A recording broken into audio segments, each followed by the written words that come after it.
and also for the and also for the people that we serve, meaning our customers and our employees and our applicants. Our role is to promote our role, meaning our role as Access, is to promote the credibility and the visibility of the industry to the business community, to governments, and to the general public. I can't say this enough that so many pieces of legislation are written in the context of traditional employment with traditional employers, with people, the whole thought about, do you go to work for a company for 40 years, get the golden ring or clock when you retire, with a pension plan, and that people will stay with the same company forever. But that is not the way of the world today. We've got a highly mobile workforce, some people working in the gig workforce, others working as independent contractors and starting their own companies, and people working in very often early in their career through multiple jobs, making their progress through those multiple jobs, um, learning new skills and advancing quickly. Um, and of course, there is our industry, the recruitment and staffing industry, where we're taking literally in Canada hundreds of thousands or million people a year that are this human resource, this natural resource that is uncontrolled and it's found everywhere. And companies wanting to have this resource brought to their doorstep with the right skills, with all of the right traits, with all of the right knowledge, on time, in a reliable and efficient fashion. And our industry does that so that our industry, the staffing industry, does that so that other industries can be effective in their productivity and their performance, and so that they can compete with each other and globally. So we provide a critical service, but most people don't understand it. Most legislation is written for the traditional work environment. Most human rights legislation, employment legislation, most media, most statistics from Statistics Canada, all of the metrics that people use to determine whether or not economy is thriving, and they talk about employment and jobs gained and jobs lost, are all thinking about the traditional workforce. And so it's our role as an industry association to promote the credibility and the visibility of our industry so that as changes take place, as we elect governments, as we ask them to create laws, as we look for protective legislation, as we develop benefits and retirement plans and social services, that they all take into consideration the uniqueness of this third party relationship, and the services that we provide in the industry. We also provide our membership with strategic support services and programs and tools. And a lot of those tools we're going to talk about today that are found as guidelines on the ACSESS website so that we can thrive. So when we talk about business practices and ethics, we first got to really, in a sort of generic way, talk about what ethics really are. So this moral or philosophical branch of philosophy, which seeks to address the questions about what's right and what's wrong, such concepts such as good and bad, right and wrong, justice and virtue. And different people look at this spectrum of ethics and morality, and they look at it in different ways, and very often ask themselves, where are we as a business and as a human being? Where are we on this spectrum of ethics and morality and justice? And so um, some people might look at ethics as to what can we get away with legally? What will the courts, let's take a look at what's going on in the US right now with respect to politics. It seems to me that in the current political environment in the United States, that the decisions are made about based upon what can we get away with? What will we be allowed to do? What will we be permitted to do within the context of um, the Constitution? And what will the Supreme Court restrict us from doing or allow us to do? And so the current government pushes those boundaries to kind of change the framework of the way we work. And so that becomes the ethical and business standards in that particular environment, which is not necessarily the same ethical or business standards that you might have in the way that you wish to treat your employees, to retain your workforce, to earn your customers, to keep your customers. And so this is a spectrum. And so when we ask people about how they define ethics and standards and morality in business, they use words like honesty and concern and integrity and fairness, accountability, who is responsible and accountable for the decisions that we make. Sometimes we look at leadership for our ethical and moral guidance as to where we're going to go, where we're going, and is that leadership taking us down the right path. We look at the respect and dignity that we treat for others and we receive from others. Sometimes ethics and morality in management are just as simple as promise making and promise keeping. Sometimes they're about loyalty. Sometimes they're about, you know, what relationship and rapport do we have from the past, and how loyal are we to each other, to our employees, to our customers, to our workers, to our co-workers.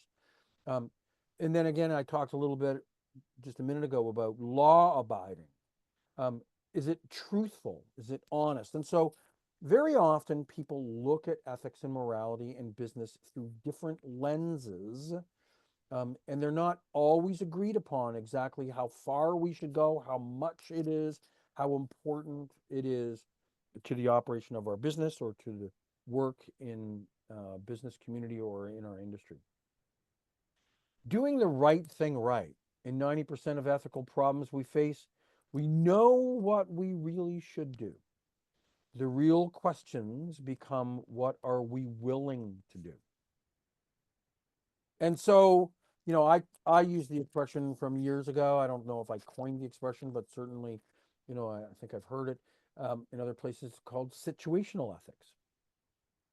That, you know, if we're asked the generic question, it's pretty clear what the answer should be. But circumstance, maybe we can go a little bit this way because it impacts me, or it impacts me differently, or it impacts my company differently. And so all of a sudden our ethics don't become hard and fast, but they become situational. And so ACSESS tries to define this code of ethics with 11 principles to help give guidance to our members and our member companies when we might have questions of whether or not where we stand on this ethical spectrum. As members of the Association of ACSESS, we've got this code of ethics that comes with our membership.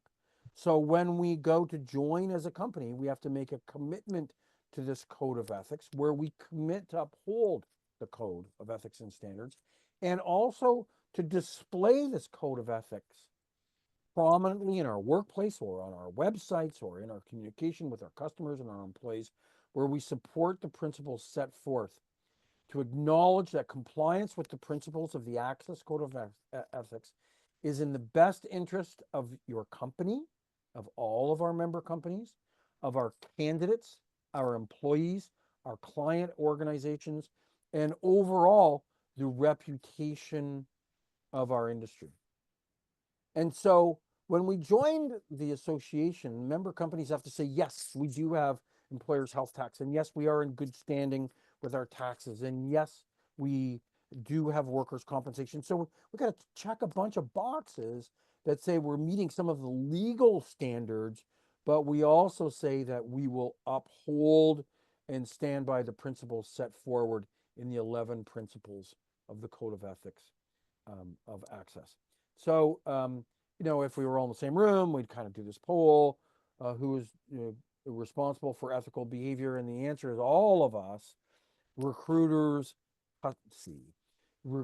customers, candidates, our employees, our employer or the company, the association as an industry. We all have a responsibility to commit to this code of ethics in one way or another.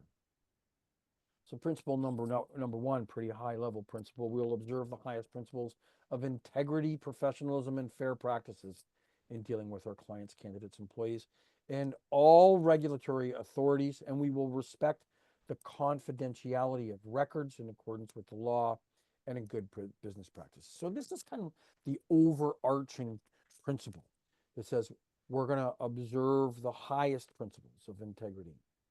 So, what are some examples of good ethical business practices? And by the way, I just want to let you know that when this module was originally written, there were committees that were put together, and the committees defined these practices and provided guidance.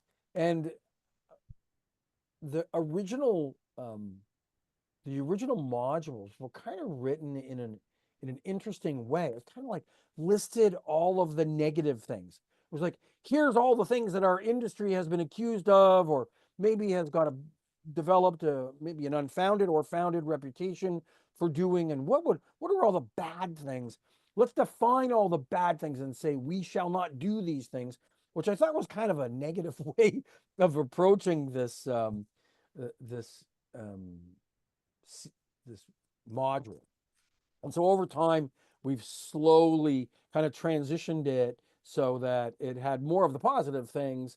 But of course, we need to provide some of the contrast of some of the negative things to kind of show us, what are we really talking about? These are the good things that we should do. And these are the bad things that we really want to kind of avoid. And at certain points in time during our presentation today, I'll give you a little history or tell you about some instances or circumstances that led to some of these topics being in this module. So maintaining promises of confidentiality, always important. Always seeking authorization for disclosure of information, authorization from our customers to disclose the information maybe about who they are, because they might ask us to do a confidential search about who they are, authorization for disclosure of information from our candidates or our employees to provide it to our customers. Confidentiality is important. Knowing and complying with all legislation and regulations. So the reason why we take these CPC courses, particularly in the two legal sections, so that we understand what laws exist and how they apply to us. Honoring contractual terms. Remember, we talked about the various levels of law, one of them being contract law. These are the terms of our agreements with our employees and with our customers. And so honoring the terms of those agreements and setting out to try to abide by the terms of that in principle and to the letter of the word is important. Equality, fairness, equity, and respect. We talked about DEI, how it's taken on sort of a new meaning in the United States. That's certainly not the case here in Canada. We always strive and have not really redefined the terms equality and fairness and equity and respect. These words here in Canada and with the Canadian staffing industry still have their original intent and definition meanings and the principles that they have stood out for. We also need to look at honesty in the way that we represent ourselves and our candidates and our customers to our candidates and our candidates to our customers, and accuracy in our intentions. So, I mentioned we're going to give you some examples also to contrast that in terms of some bad ethical practices. So things like neglecting to perform a reference check and falsifying references or exaggerating references or omitting references when we're presenting a candidate to a customer. So if you did a reference, you got a bad reference, it's possible that somebody might say, well, let's get another one. That one wasn't good. Let's get another one. Let's get 3 good ones so that we can present this candidate, knowing that there's something maybe we probably should be disclosing to our customer. We talked about this when we talked about the definitions of employees versus the definition of an independent contractor. The misclassification of workers.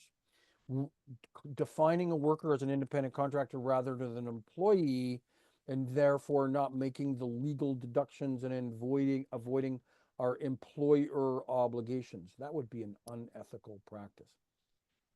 And I said I'd give you some examples. So this happened so much so, not only in the staffing industry, but in all industries.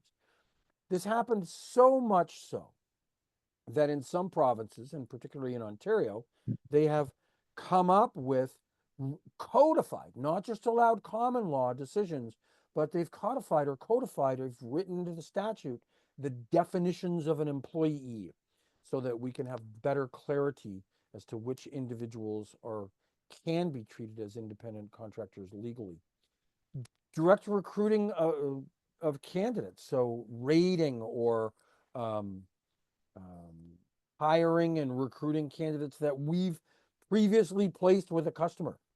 Um, this would, in our industry, be perceived as one of the most hideous practices of placing a person for a fee into a company and then waiting for 6 months or 3 months or 9 months or a year and going and recruiting that person out and placing them again.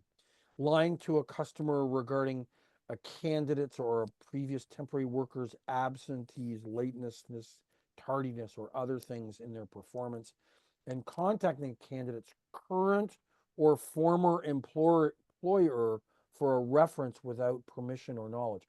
Imagine the damage this could cause when you've got a person working for a company, considering looking for a new job, not sure.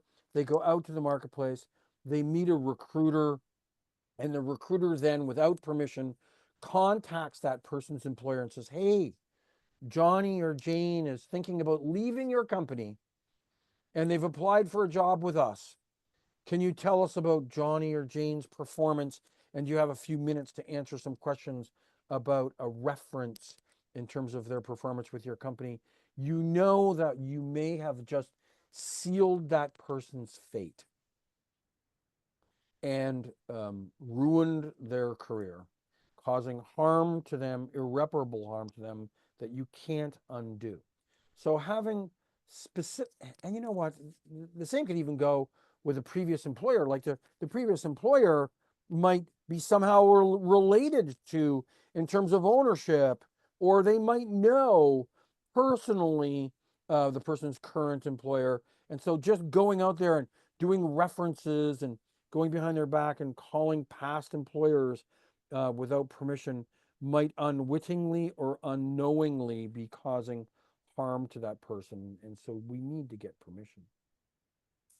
And so, if we were in the same room, we'd be doing this thing and we'd have a conversation here. It's hard to do here online, but your customer spends a fair amount of money with you in temporary staffing, in this example, and in temporary staffing and contract services, and contacts you with a 4-month order. They indicate or hint that you restrict acceptable candidates on a discriminatory basis. So they tell you that we don't want people that fit into a particular area of prohibited grounds. But this is a big customer. You don't want to hurt their feelings or offend them or lose their business. And so how do we handle that? Do we take all the details and do we emphasize that you will work hard to provide the best candidate possible based on the required skills, but while adhering to non-discriminatory practices? That is the answer. The other answers, B, C, D, ensuring that you get the detailed request in writing so that you can blame the customer when it hits the fan down the road if you get caught. Well, is that ethical? Is our ethical standard only that we need to avoid getting caught? We will speed because there are no speed traps or police here on this road? Is that the ethical thing to do? To drive faster than the speed limit, knowing that you won't get caught on this road this day? That's not the ethical thing to do. C, to hand the assignment to a tenured, more senior recruiter who is less uncomfortable, more experienced in cooperating with discriminatory specifications? No, that's not the right answer. To go along with it if the discrimination does not relate specifically to a legally prohibited ground? I don't even understand what that means.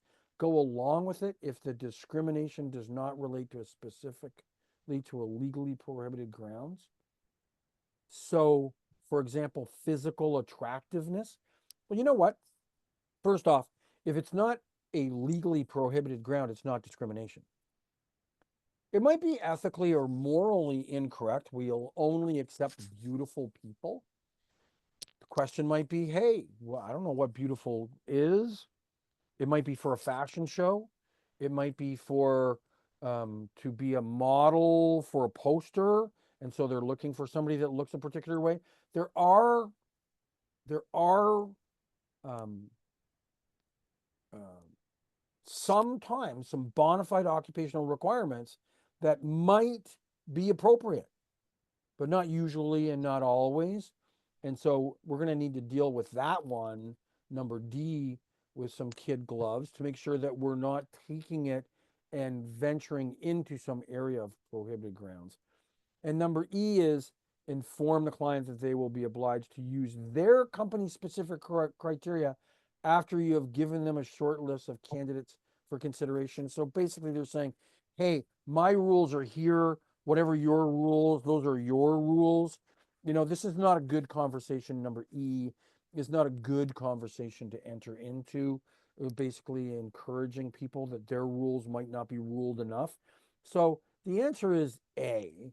We take all the detailed emphasis and we tell them, hey, now I'll tell you what I do. If I receive a discriminatory order, my suggestion is usually to say, um, you know, um, we can't choose people based upon their age. I think you know that too. But let's just talk about why that's important to you. Is there something physically about this thing, or is there some knowledge or experience or some training or something that you think might be exclusively or predominantly towards people of a particular age? Because let's figure it out what you're trying to accomplish. And I'll broaden the pool of all of the candidates in our database or that we can find that possess those skills, that possess that knowledge, that have that personality trait that you're looking for. Because I'm sure that um, we want to look at the entire world of all the candidates to get the most qualified person. So let's talk about why you think that's important, and then we'll broaden the scope to include all people and not just young people. So that way we're saying, I want to do you a favor. I want to do you a good service by finding you the most qualified person based upon what you're really looking for. Let's not just assume that what you're really looking for is only in young people or only in old people or only in people of a particular nationality or something like that. So we turn the negative into a positive. Principle number 2, we will provide leadership in the adherence to both the spirit and the letter of all applicable human rights, employment laws, and regulations. We will treat all candidates' employees without prejudice, and we will not accept an order from any client that is discriminatory in any way. So this clarifies that we're not going to ever accept discriminatory orders, and it also clarifies to us that at a bare minimum, we're going to adhere to the law, not just the word of the law, but the spirit of the law. So we're not going to be using excuses to kind of circumvent some loopholes. So what are some examples? We talked about this in our other session, so we won't spend a ton of time on this. And this is more generic, but age, creed, disability, family or family status, gender, identity and gender expression, race related to grounds on color, ancestry, place of origin, ethnic origin, citizenship, receipts. Now, by the way, citizenship is an interesting one because you don't need to be a citizen to work in Canada, but you need to be legally authorized to work in Canada. So it's okay to say you must have a work permit or a social insurance number in order for me to consider you as a viable candidate for this job. It's not okay to sort of broaden that and say you have to be a citizen, because that's overstating what you really probably mean, which is you have to be legally authorized to work in Canada. We don't judge people based upon their past receipt or current receipt of public assistance through some sort of social program. We talked about record of offenses. We only consider record of offenses when it's a bona fide occupational retirement requirement. And so therefore, a person who is free and clear of all criminal offenses for which they have not been pardoned for may be a legitimate requirement to work in a bank or to work for the government in a secret clearance environment. So we don't discriminate based upon those areas. Sex, gender, including pregnancy and gender identity, sexual orientation, these are all areas that we discussed in our previous sessions that fall into areas of prohibited grounds. So an example might be that the client requests that we recruit millennials for a role of designer. The company is a startup and they request young, dynamic people to work with them. So this is the example that I just gave you earlier. It's not that they probably only want young people, but it's okay to say I want dynamic people. I want outgoing people, communicative people, social people, people who are able to nurture and develop relationships and network, because that's all part of what we do. And they have to be able to understand social media and modern ways of communicating or designing websites. That's okay. But to suggest that they need to be millennials and those are the only people that possess those skills, well, that would be discriminatory against me, this old fart. And second example might be a client indirectly hints that the recruiter only present female candidates for a front office role. And so that would be discriminatory. A client has a role, this is an interesting one.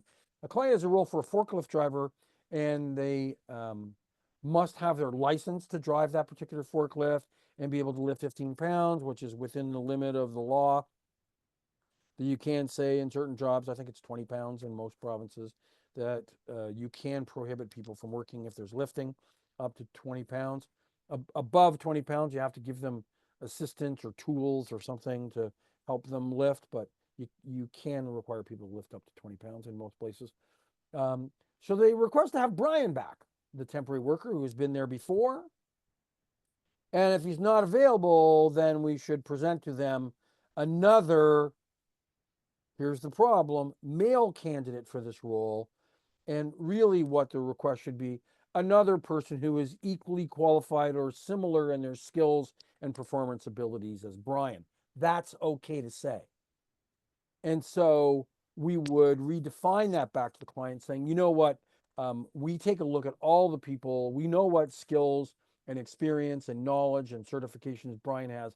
We're going to look at our entire database of candidates and all of our applicants, and we're going to make sure that we send you a person that you're satisfied with, that they've got the skills in order to do that job. Is that okay with you, Mr. Client? And then you move on. The whole process here is not to demean or to diminish or to um, put down our client. Sometimes they just unwittingly, most times, they just unwittingly and unknowingly express themselves in a manner that is discriminatory on prohibited grounds. When given the opportunity to express it differently, they're open to do that. So, we just want to make sure that we allow customers to express themselves in the manner in which they intended, not their inappropriate manner because they didn't attend this session. Principle number 3, we will take all reasonable steps to provide clients with accurate information on each candidate's employment qualifications and experience, and we will only present those candidates who have given us the authorization to represent their application for employment. So that makes pretty good sense, that when we've got a candidate who's got certain work experiences, knowledges, and training, that when we present it to the client, we will present that honestly and accurately. We won't overstate or misstate some of their skills, experience, and knowledge and qualifications. We'll be honest about that, and that we won't do it until we're given authorization to do it. Now, this is an interesting case study, and I'm going to tell you it's an interesting case study because I didn't create this, put this in here, but I'm going to let you know that 20 years ago, more than 20 years ago, I don't know, it'll probably tell us the year that this happened. I was hired by a law firm to provide legal expert opinions on the standards that exist in the recruitment and staffing industry when we were looking at terminology about background checking and about reference checking and about what was standard in the industry and how some of these decisions were made. And so this case came up, and it was the staffing company, the lawyer, that asked me to provide an opinion. I wrote an expert paper, provided it to them, and they didn't use my opinion. They didn't use my opinion because I think it didn't really work for them. I think they'd made some boo-boos. They made some mistakes, and they would have liked to have seen somebody, an expert, to provide them with opinion that said that they didn't make any mistakes. But I think that when you compared my opinion to what they actually did in practice, my opinion didn't help them very much. And they ended up losing that case anyways. And so this is what happened. The placement agency suggested the employment of, for a permanent placement, they charged a fee for the placement of an employee to a company called Leather Treaty, or the Treaty Group. This was a company that did tanning of leather so that that leather could be used in the making of furniture and clothing and so on. So they treated the leather and prepared the leather and then sent it off to manufacturers and clothing manufacturers and furniture manufacturers. And they, to a company, without checking the references of the employee. Now, they might have actually checked the references and didn't document them well, but they had no documented case of the references on the employee. The company hired the employee, and she worked for the company for 2 years. And then at the end of 2 years, the employee resigned. I can tell you that the employee resigned because it was starting to look like she was going to get caught of stealing money from the company. And so she resigned and departed. After the employee resigned, the company then became aware of the fact that the employee had been defrauding them. And the company sued the employee and obtained a civil judgment against her. So she owed the money back. They also informed the police, and she was charged criminally. Additionally, the company sued the agency. The company also sued the agency, not just the company, for negligence on the basis that the agency did not conduct reference checks or background checks on the employee. So let's take a look at some of the things. First off, it was found that prior to this candidate joining the treaty group, the employee had twice been criminally convicted of fraud in her work with previous employers. So not just once before, but twice before, she had worked for companies and defrauded them and had been charged criminally and found guilty. After joining the treaty group, it was found that she had defrauded them of $263,000. When the treaty group discovered the fraud, it reported the matter to the police, and the employee was convicted criminally. That always helps in a civil suit, that she was convicted criminally. And the treaty group thereafter obtained a civil judgment, so they sued the employee, and they also sued the agency. And they treated this as, it's called severally. So you'll hear and read in contracts the term joint and several when they talk about liabilities. So joint liability means that the two parties join together. So if an agency and an employee do something wrong, you could say that they're joined together in, and the company can sue them at the same time, or they can sue them severally. In other words, there's several parties that are separated and they can be sued individually. So if one is found to be not liable, the other one still can be. So if they're joined together, then one of them implies the liability of the other. And if there's several, then they can be sued separately, and the outcome of this one doesn't affect the outcome of that one. If that makes sense, that's my layman's expression of joint and several. The treaty group thereafter obtained their civil judgment against the employee. At trial, the treaty group was successful against the agency although its damages were, in a subsequent case when it was appealed, were reduced by 50%. And they were reduced by 50% because it was found that the treaty group, the customer, the employer, owed some negligence in failing to put into place the appropriate internal financial controls to prevent the loss. I can also tell you that there was a third party consultant involved. So the treaty group had a consultant who was helping them to do something internally, and the consultant participated in the recruitment process, giving advice to the treaty group. Here are some agencies you can use. Here are some of the things that you should do. And there was some evidence to suggest that the consultant had agreed to do reference checks also.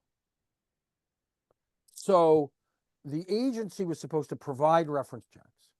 And then the consultant was supposed to validate those reference checks. And the treaty group was just going to accept everybody's reference checks to be validated, to be good. So some of the issues were, one, there was no written service agreement. It was all done verbally. There was this intermediary consultant who may have had some responsibility for vetting the candidate. There was a difference in an argument in law, this is where I got involved, between reference checks and background checks. So reference checks don't always include criminal background checks.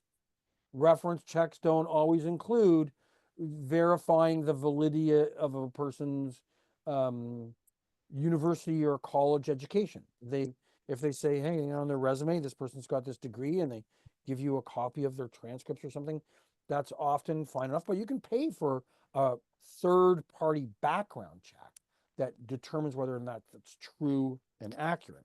So I was involved in defining what the difference was between reference checks and background checks. There was some possibility of some dishonesty regarding the reference findings. In other words, there were some little pieces of paper and some handwritten notes at the agency about what might have been said in a reference, and they were just put in the file and not followed up. So there was no names of people. It was kind of weird. It was kind of like somebody might have said, hey, you better check into this person's criminal background because she left here under questionable circumstances, and a note was written, but there wasn't a lot of detail written about that. There were some lot of discussion in the court case. Again, this is where I was involved in terms of what were the industry norms about guarantees, about reference checks, about background checks, about terms of contracts, about written contracts, what were in the written contracts.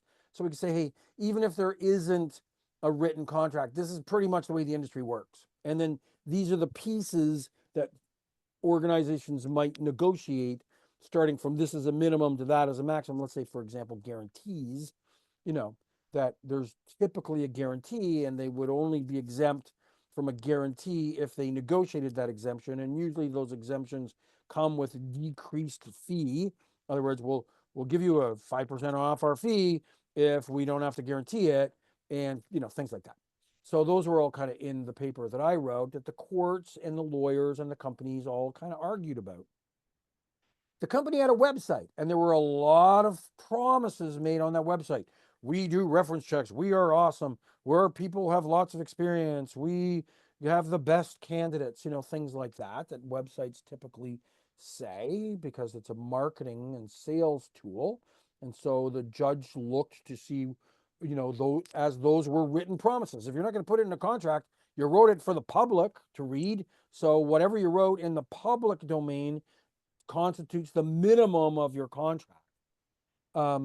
The client, though, also had a lack of checks and balances. I mean, what this person was doing, by the way, was taking legitimate accounts payable from ABC, from all the various companies that supplied services and products, and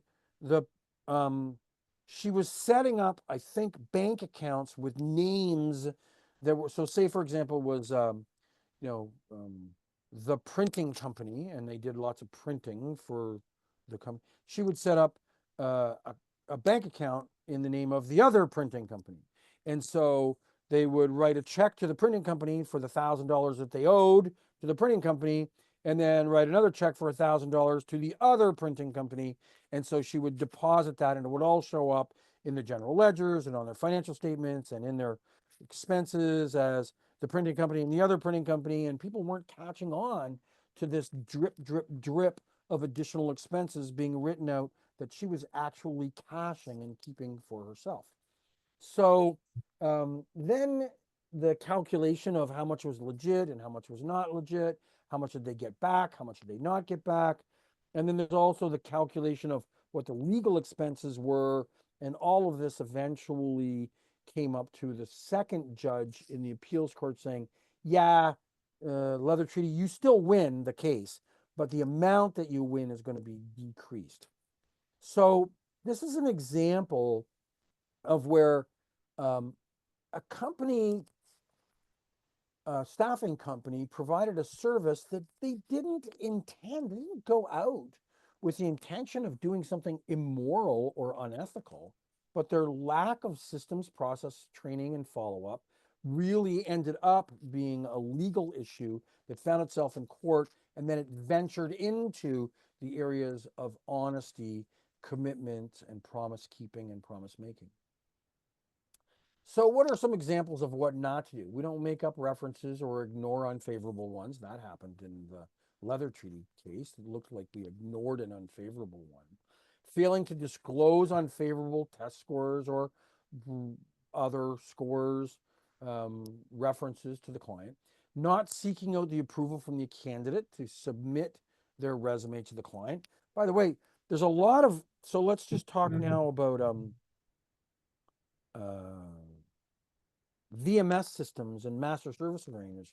So in a VMS system, in a vendor management system, there might be 20 suppliers that all are on the VMS system, and they all get the order at exactly the same time. And the VMS system that the customer operates, or that the master service provider operates, keeps track of when resumes were received or submitted against the job. And their rule might be the first person, first company to submit that resume wins. And that if a subsequent supplier submits the same resume tomorrow, that it is blocked. It's not allowed to be submitted, or it's submitted and not given priority. In that case, we see companies collecting resumes and just bam, pushing them into the VMS system to get them to be first on record, then going back to the customer, to the candidate, saying, by the way, can I submit your resume to ABC company? They've got a posting that we're allowed to submit resumes for. And this has got all the potential in the world to explode. I mean, they maybe had no intentions whatsoever, or maybe even already applied to that company for that job through somebody else. It's got all the potential in the world to explode for not seeking approval from the candidate to submit their resume in advance of submitting it. And also falsifying background checks, skills levels, all that kind of stuff. Principle number 4, we will supply candidates and employees with complete and accurate information provided by the client about the job, regarding the terms of the employment, the job description, the workplace conditions, the benefits, the salary, the income, all of that. Now, you might think, well, is this an issue? And the answer to that is, yeah, it's an issue. In the province of Ontario, I can show it to you later on. I think it's actually in this presentation. In the province of Ontario, they actually now, from around 2010, have written right into the Employment Standards Act, and we talked about this in that session, specific lists of information that you must supply to a temporary worker when you assign them to and offer them a temporary assignment. And the reason why it's written into the law is because advocacy groups representing the interests of candidates went and gave all kinds of examples, often exaggerated examples, often repetitive examples, but they gave all kinds of examples of how these poor, unwitting, unaware, vulnerable candidates went to an employment agency, trusted what they were being told, then were sent to a job, and it wasn't that at all. And yet these individuals, instead of just saying, screw this and walking away, this is not what I bought into, because they felt vulnerable and thought it may cause them harm to their ability to get future employment, put up with it. And so they said, well, the only way, so the government came along and said, well, this is a bad thing, those bad temporary staffing companies. Let's legislate it and penalize them and fine them if they're not accurate. Well, who in the right mind even thought that this was a thing? How can you stay in business by falsifying your jobs, and that when people go to work, they're actually worse or different than the jobs that they get hired for? But apparently it was a thing. Apparently it is a thing. It's a thing that had to be written right and codified right into the statute. And so now we've got not only a moral obligation, and we not only have a business case for wanting to retain and keep our employees and build our reputation for marketing and recruitment purposes to be honest and accurate, but now we've also got a statute, a law that says we can be fined if we don't do it. So this is a thing. So in this particular case, just to confuse matters more, it says we placed an employee into a client as a data entry operator with basic alphanumeric typing. And then when the agency contacted the employee a few weeks later to find out what they were doing and how things were going, they found out they're not only just doing data entry, but they're also using Microsoft Project or some more complicated application tools to track the milestones for their manager, and they're working with Excel, and they're creating pivot tables, and they're running analysis reports, and they're giving weekly charts and printing charts. And so the thing is, they gave a job order that said, let's get a 17 or 18 or $19 an hour data entry operator. But when they showed up there, they were doing the work of a $20 or $30 an hour more advanced person. You know what? Says, how are we supposed to handle this? Well, this isn't really, if the customer gave you a job for data entry and you sent a person who was more qualified than data entry, and the real job was really data entry, and when the candidate got there and started doing their job, their supervisor started to realize, boy, this person's on the ball, they got lots of extra skills, let's ask them to do this, let's ask them to do that. That is not a breach of ethical conduct. I mean, a decent employer, and particularly a unionized employer or a large and organization that's got a very structured methodology, might call up the agency and say, hey, by the way, this person's doing a really great job, and we'd like to upgrade their classification. We can afford to pay you more, and we can upgrade the class. That would be a nice thing to do. But there's nothing in this case that says people intentionally misled this candidate in a bait and switch exercise where we're going to bait people into coming into a junior job so that we can get them to do different jobs. There's nothing in this example that says that people went into it with an unethical intent, and that people were dishonest or misleading or inaccurate through negligence or willful misconduct. So this is not a, as we talk, this is not a clear case of ethical misconduct.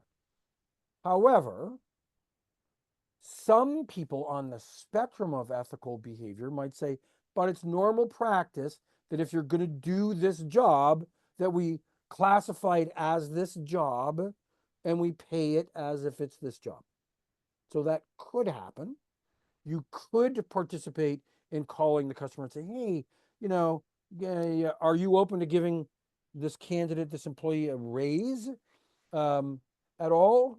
Is it within your budget and opportunity? Because they really want to stay with you, and I understand they're doing a great job doing all these pivot tables and running analysis. So this is not a clear case, and it's definitely open for discussion. And I guarantee you, different people are going to have a different opinion about where that fell onto the ethical standards scale. Ontario Temporary Agencies. So this is where I said to you, this was such an issue that it got codified, it got written into the statute. It now says in the law that temporary employment agencies in Ontario must provide the legal name of the client. So it could be ABC Corporation operating as XYZ Corporation. That we're supposed to give the name of ABC and XYZ, not just XYZ. So that the candidate could then look into their background and find out that they're a legitimate company and that they have got there's no conflict of interest or whatever it might be. That the contact information for the client, including the address, phone numbers of the contact names. So you can't just say, show up there on Monday and they'll tell you where to go. You have to tell them in writing the wage rate or commission rate or benefits, any form of payment or benefits that would be received, what the hours of work are supposed to be, what the general description of the work is, the estimated term of the assignment, when it's going to end, if it's known, the pay period and pay dates, when are you going to get paid, when do you have to submit your timesheet, if you submit your timesheet, you'll get paid on such and such a date, it's for this week, it's for 1 week, it's for 2 weeks, for whatever. The information can be provided verbally when the work assignment is offered, but must be provided in writing at the earliest practicable opportunity. So, in my company or in one of my companies, we've got an automated process for that. So we call the person and we offer them the job. They do all that stuff. Then it takes the job order information. It puts it into an email. They can edit the email a little bit to make it so that it's not containing confidential information or whatever. And then they send all of the job order information by email to the employee so that it reconfirms for them. And another one in my home care company, it's all done through an app. So everything is there. The contact name, the person's name, the pay rates, the schedule, the start date, the start finish date, all of that is in the app. So we do it all over the phone and confirm it, maybe by email and text and so on, but then everything goes into the app. Principle number 5, we will not recruit, encourage, or entice a candidate whom we have previously placed to leave the employ of our client. We will not encourage or coerce an individual to leave any temporary assignment before the stated completion date. Now, it doesn't say here that it has to be your temporary assignment. So first off, the anti-rating clause is a standard clause that most of us put into our agreements with our customers. We talked about this earlier, that we won't place a person, charge a fee, then go back and recruit them out of there. This also says if we're going to put a temporary worker or a contract worker on a 3-month assignment in with a company, that if along comes another client who will pay more, that we won't steal them out of there and place them someplace else, that we would normally allow the first contract to go to its normal natural end, and that we would find a different candidate for the new client with the new job order. But it also starts to bring in this question, under what circumstances would you entice a candidate or employee who has been placed at a client's site to take another role you're working on? Wow. So the word here is entice. The critical word here is entice. When you place the candidate at the client and the position has turned out to be less than the client promised. So you place the person into the client and then the candidate calls you up and says, boy, this job sucks. This is not a good job. This is not what you said this job is going to be. Would you then attempt to entice that person out to go work somewhere else? Oh, sorry about that. Let's find you a new one. Oh, I've got a new one. How about this? Is that okay? How about when the candidate or employee approaches you and says that I'm leaving? Doesn't matter. I'm leaving. and I want you to help me in choosing my next direction. Can you help me to decide where I can go? Do you have any other jobs for me? Or how about when the person is obviously unhappy? Kind of similar to number one. I'm really not happy here. I don't know what to do. How about when the client tells you that they're planning on laying people off sometime in the near future? Are any of these things acceptable? And the answer is in really under no circumstances is it acceptable. It is acceptable, however, to have a conversation. It's acceptable to call your customer and say, "Hey, Jane, how's that going with Jane? Are you think she's happy there? What can we do to make sure that she continues to be happy there or is happier there?" And it's okay when a customer says to you, I'm thinking about laying people off, and that person you placed here 2 months ago is probably going to be the first to go. First, last in, first out.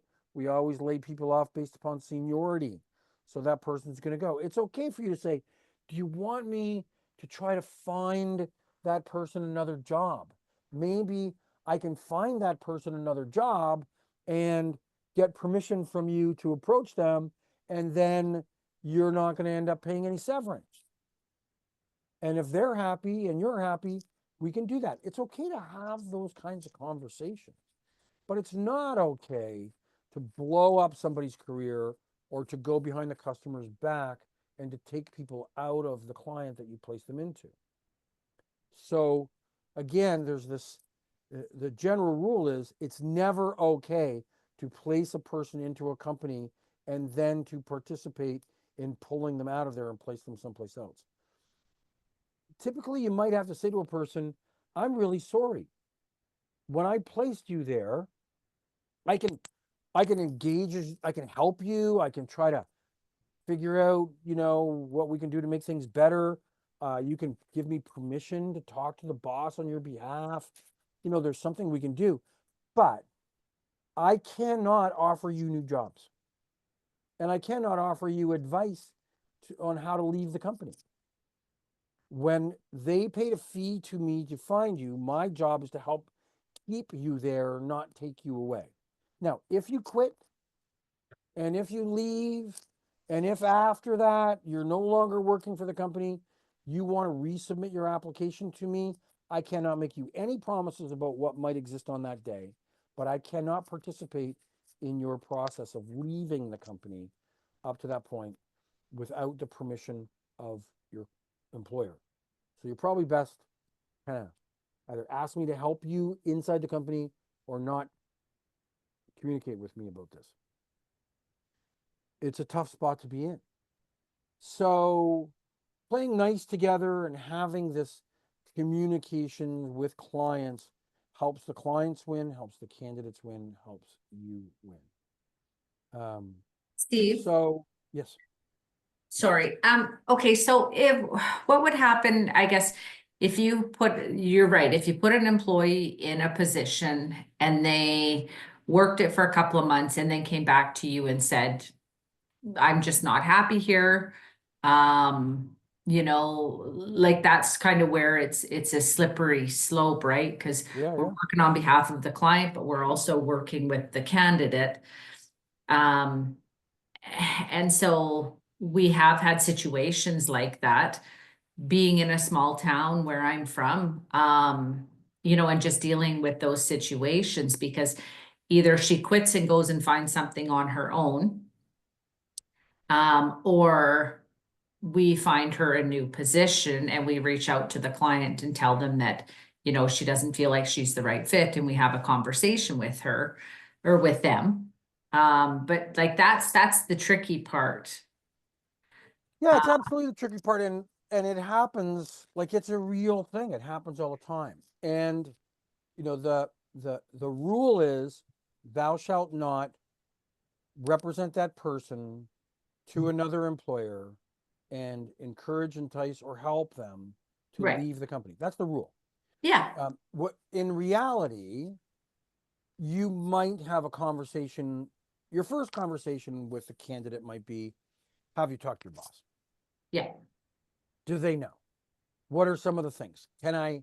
Why don't you try this? Why don't you try that? Why don't, you know, you could say to them, hey, I know that you're really unhappy, but you missed 16 days in your first 3 months of work there. At this point in time, before you start really pushing the envelope, you might want to get another 3 months of track record in there before you go and complain, about something. Or you might say to them, boy, that's totally understandable. I understand how you feel. Have you talked to your boss? And when you go to talk to your boss, maybe here's some advice on how you might approach it with them. Right. Um, Okay. you might ask them for permission. You might say, what if you resign, um, and if you inform me that you resigned, um, can I have permission to talk to your employer about you leaving? And then they might say, yeah. And so, or you might call the client and say, I heard that so and so gave their resignation, but you better be absolutely certain that they gave their resignation, because if you make that phone call prematurely, it could blow up for everybody, right? So the Okay. answer is, don't do it unless you've got expressed consent to do it. Right. Yeah, and I Yeah. can't. And then there's going to be all kinds of gray area along the spectrum about what the best thing to do is. Yeah, that's fair. Yeah. Um, Keeping in mind, that there are companies out there there are disreputable companies that exist that this is part of their business model. Yeah. I once did some consulting with a firm, and I had to advise them to not do it anymore, that they had two companies. One company put people in and the other company stole them out. Ugh. They had two, nobody knew that these two companies were affiliated, but every job order that went into one, the information leaked across the other place. Every candidate that was taken out of a job, that company over there then folded in behind them and called their employer saying, I understand you got a job opening, so and so left. Can we help you fill that job? And then once a person got placed, then that company phoned and tried to knew exactly who they were. And if they got a job order, they would pull them out. And I had to eventually say, I'm done with you guys. Yeah. I'm done. Like, I gave them advice. I tried to get them to change. And I couldn't. So I had to say, I can't work with you anymore. Like, this That's is, fair. and that company's gone out of business, Mhm. and they should have gone out of business, and they did. They don't exist anymore. And they went out of Yeah. business because of their poor business practice. So here's a couple examples. The recruiter needs to fill an order, and the margin in the new order is higher, and the recruiter wants to pull an employee out of a national account where the profit margins are low. And so, do you pull somebody out of the bank to put into this other company so that you can get more money? And the answer is no, you don't. You keep that person there to the end of the natural end of their commitment, and you go find another candidate over there. When we put people in, our job isn't just to put them in, it's to keep them in. Now, by the way, I'm in the home care business. I own a home care company. It is really not uncommon for you to put a highly qualified person into an assignment with a family, and the caregiver says, I don't like this family. They don't treat me nice. Or for the family to say, I don't like this caregiver, doesn't know how to make food the way we want it made. And we'd rather get you somebody who can make food the way we want it made, or something like that. Like, these things happen that are personality things. And so you negotiate and you communicate a transition that is in the best interest of everybody. So the employee doesn't lose employment, so that the customer doesn't go unserviced. Things happen, right? But you don't just pull them out because you got another customer with higher margins. If you're fixing a problem that exists for a customer or an employee, that's one thing. If you're just trying to make more money by going against your promise, that's the breach. So number two, the employee tells you that they have another opportunity and they want to leave the assignment. We just talked about that. Lots of gray area there. the recruiter locates a candidate who is currently, this is an interesting one. The recruiter locates a candidate who is currently working for a competitor on a 3-month temporary or contract assignment. They'd be perfect for your current job order that pays more money. Do you recruit the person out of your competitor's job so that you can fill your job? And the interpretation and the meaning of the Code of Ethics and Standards, the principle, is no, you don't. That it's a 3-month assignment. Let the darn thing end. It's not like they've been there for 5 years and this is the normal, natural transition that you're always recruiting and saying, hey, if you ever want a new job, let me know. And let's give notice to your employer and all that kind of stuff. That's part of the world. But we're in an industry where my company and your company and their company are all trying to build our reputation as an industry to place people into these 3-month jobs, these 2-week jobs, and that by our competitors poaching people out of there, causing harm to the express purpose intent of what our industry is supposed to be doing, filling the 3-month job. We're just causing our industry harm, saying none of you can be trusted. At any given time, any temporary help company will come and steal people out from underneath our nose. Sorry, Steve, it's Yes. Kevin here. Yep. So that would be a direct, like, you know what you're doing, poaching. Because I mean, people are like, I'm going temporary staffing right now. Everyone's always looking for another gig, right? So Sure. they'll go to another gig for 50 cents. So if they take a 50, so this would be maybe a shared client, or I mean, we No, get people no, no, applying to no. an Indeed ad all the time, right? Yeah, So, listen, there's two things that go on here, right? mhm. There's one, there's just recruiting. We're just recruiting. People are applying and they apply and they say, I'm available on Monday or I can start on Tuesday or whatever. That assignment's going to end pretty soon. So, I'm good to go. I just need to, give them a week's notice or whatever. I mean, there, or I've been there for 10 years. I need a change. Like, there's all kinds of normal reasons why people will change jobs.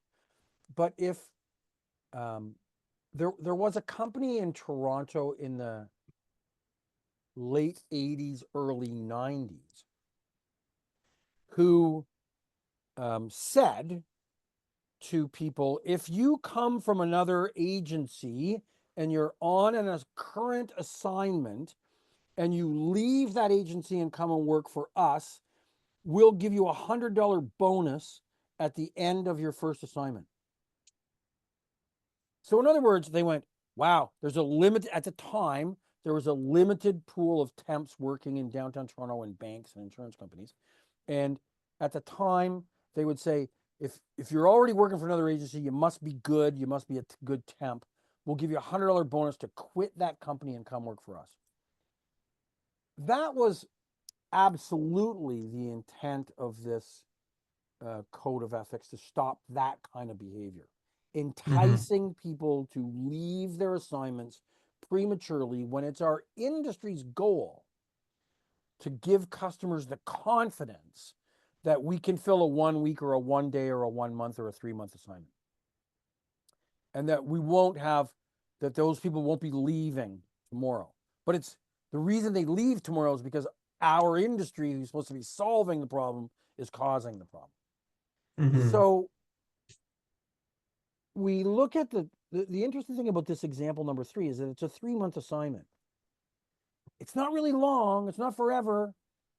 It's just for 3 months. The appropriate thing to do would be to say, hey, let's document the date that this 3-month assignment is over.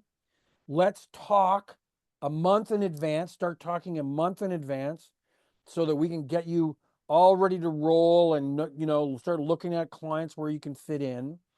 But why don't you finish that one and start with us in 3 months from now? That's what the highest principle would be. And then if now we enter the gray area, man, I hate this job. I'm going to leave this job. I don't want to work for these guys anymore. I'm leaving as soon as I find something. It's going to be sorry. If you don't take me, somebody else will take me, but I'm leaving the moment I get my 50 cents. So you're never going to get me because I'm always going to be someplace, so there's this area, but the rule is do not cause harm to the reputation of the industry by enticing and recruiting people to leave early from their temporary commitment. I know you're going to come up with a million circumstances where you're going to say, okay, but that's not exactly what's going on here. You got to make your judgment decision. The strictest sense of the word is do not cause harm to the industry's reputation by encouraging and enticing people to leave early from their short-term assignment when the goal and objective of the industry is to nurture and develop our relationship that we can be trusted to put people in to fill those short-term assignments. Let's not be the cause of the problem. Let's be the solution to the problem. You know the answer to the question.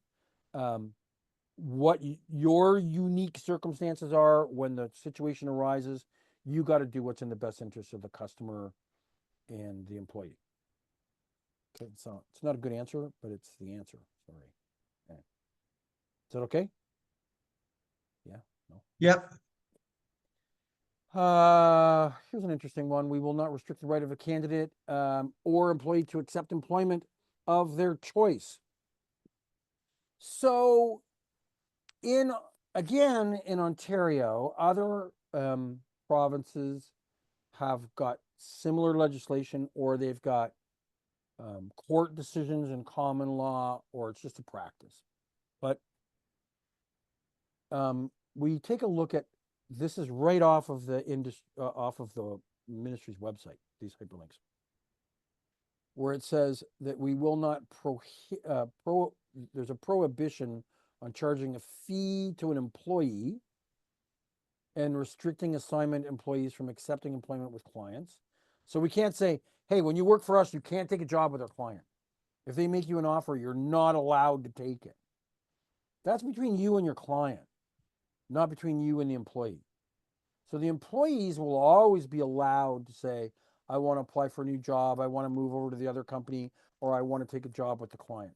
They're always supposed to be, in law, allowed to do that.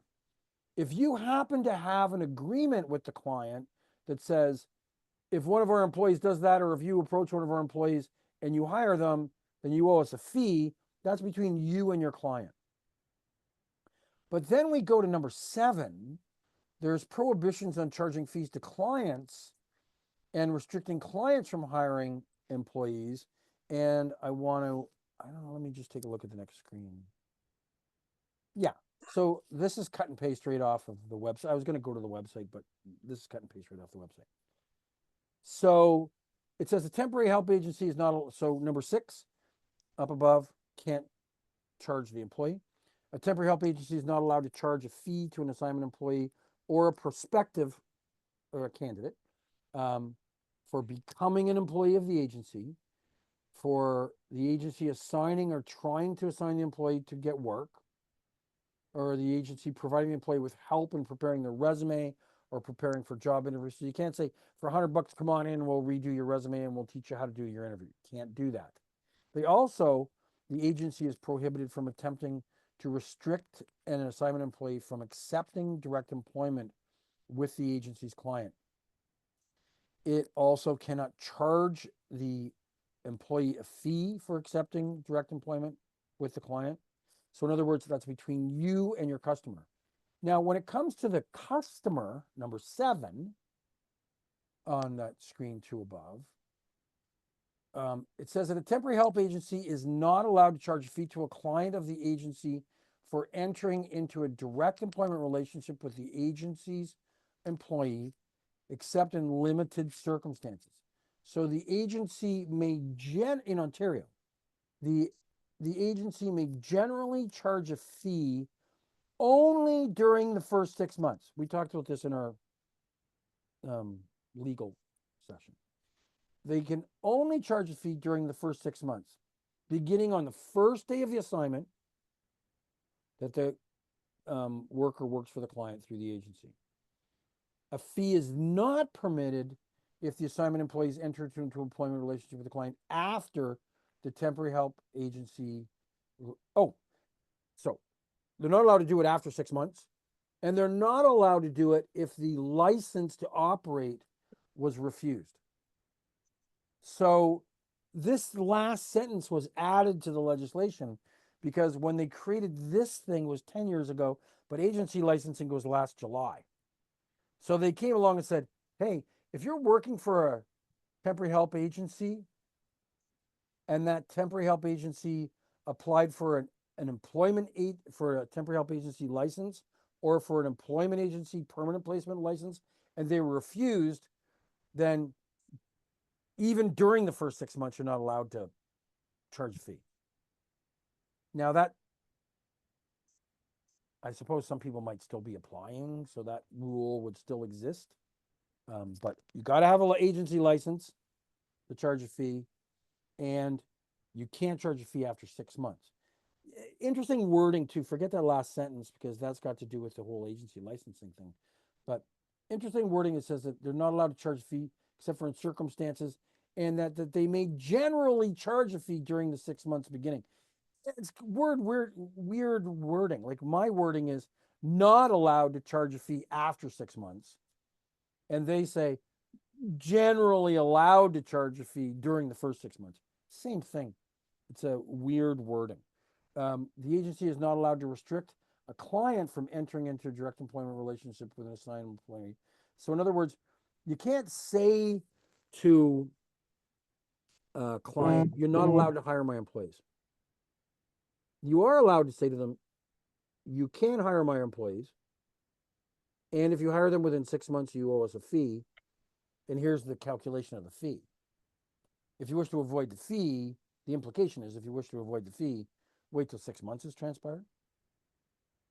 The general rule of thumb there in the intent was that if you send a person out on an assignment on a full-time basis for 6 months and you have a reasonable markup, you should have probably earned something similar to a placement fee in terms of your gross profit during that 6 months. It's not necessarily the case.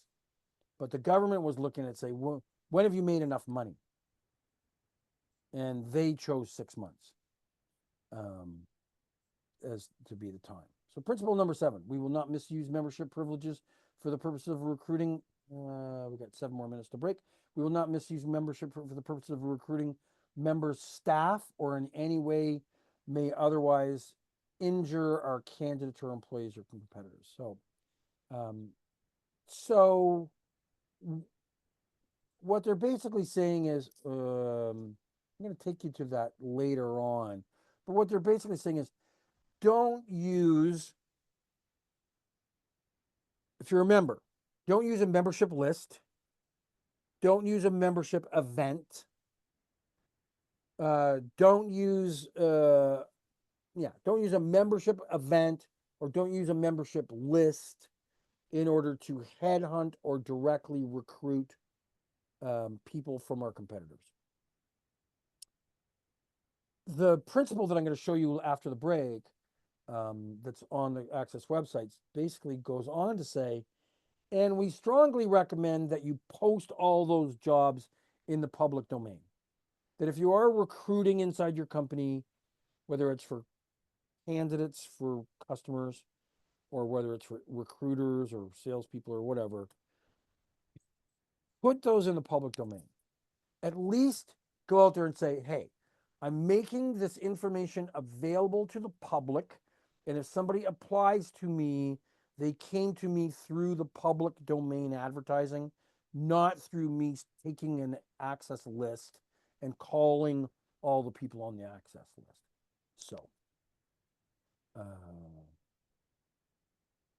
So this thing, Access has an association meeting or chapter meeting in the evening.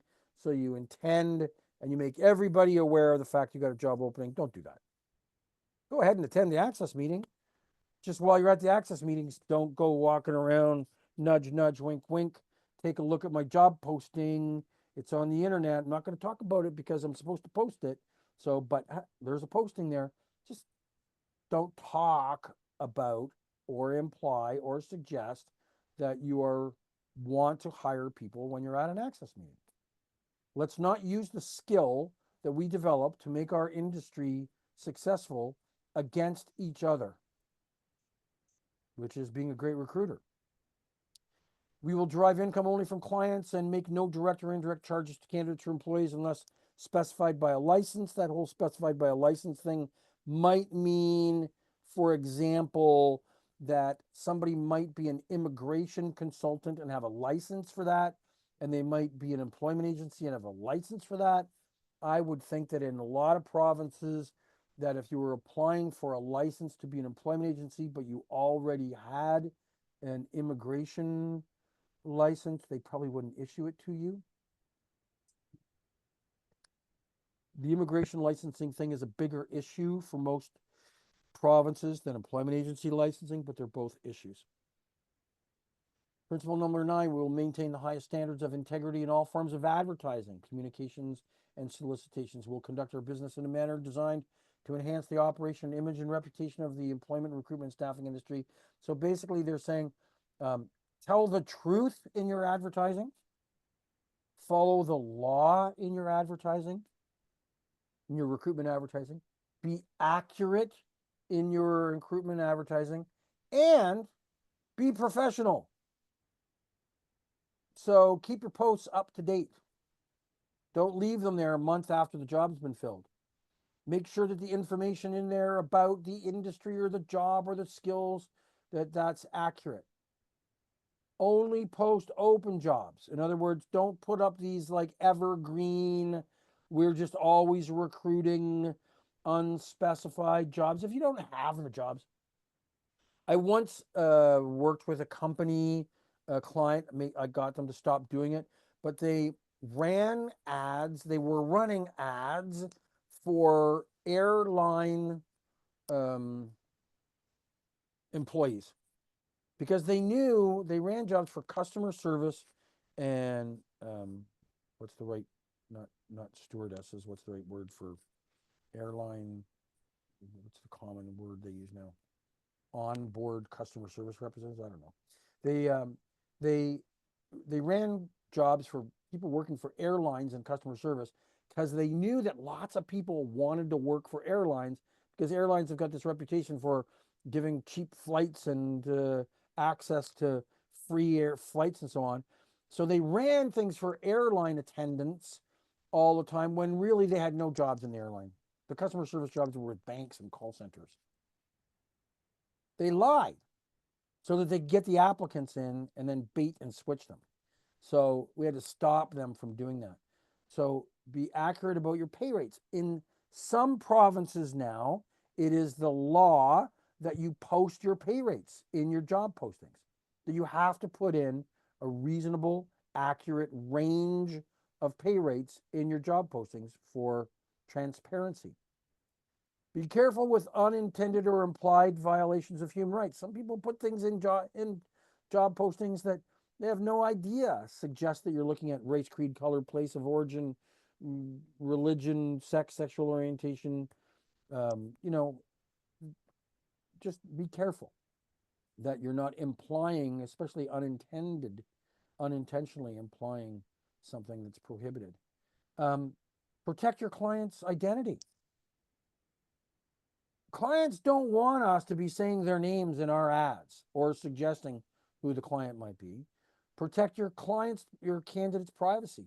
When they apply, do it in a manner in which their application is going to be kept private for the purpose and the spirit and intent of which their application was made. Try your best to acknowledge receipt of applications. The biggest complaint that candidates have about our industry is that they make applications to staffing companies who never even acknowledge that the company received their application. Automate it. Do something that says, thanks for applying.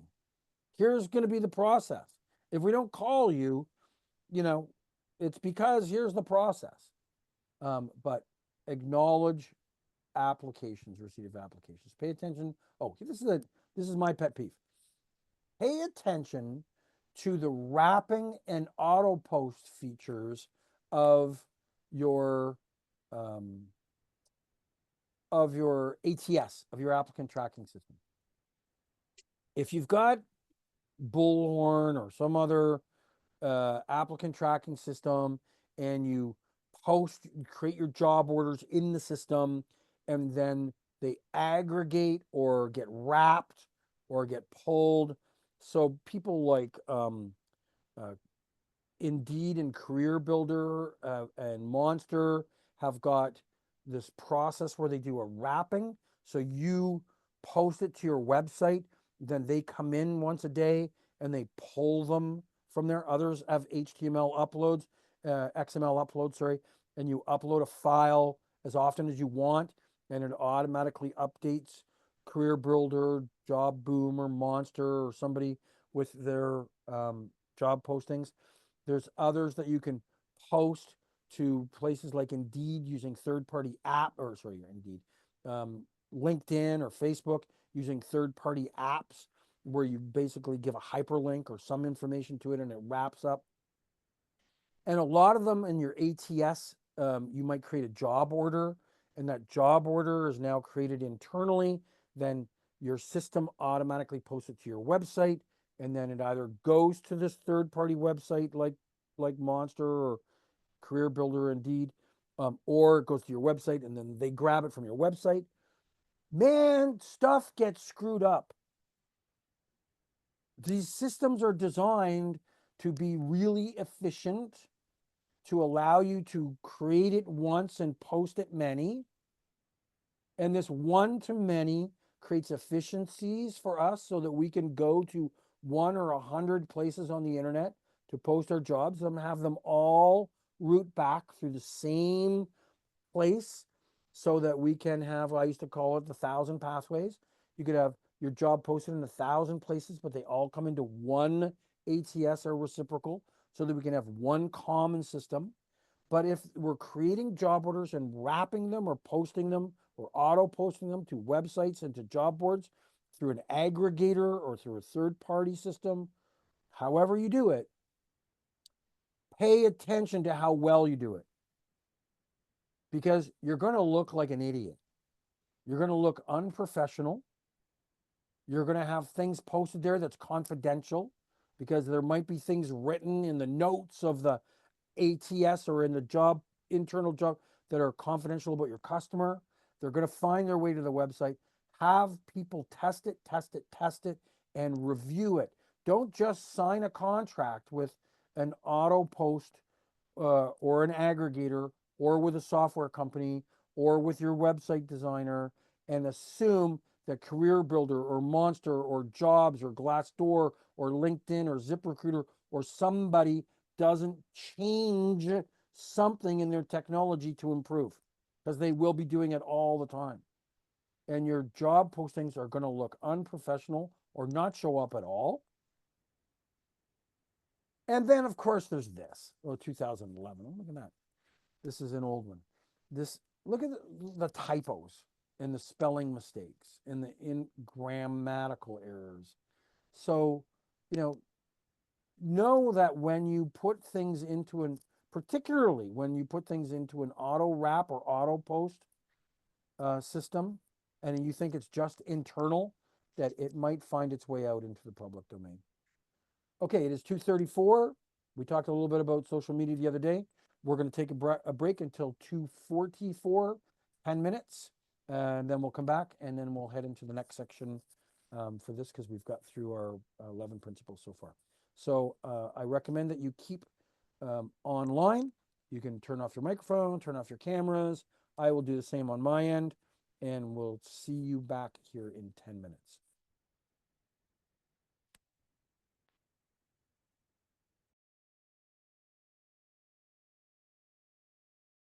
We'll go over, we're not going to review the same things that we talked about on social media last week, but we have to ask the questions, do we use social media, and how do you think social media at work should be extended to outside of regular hours? And to what degree do we want our employees to use it?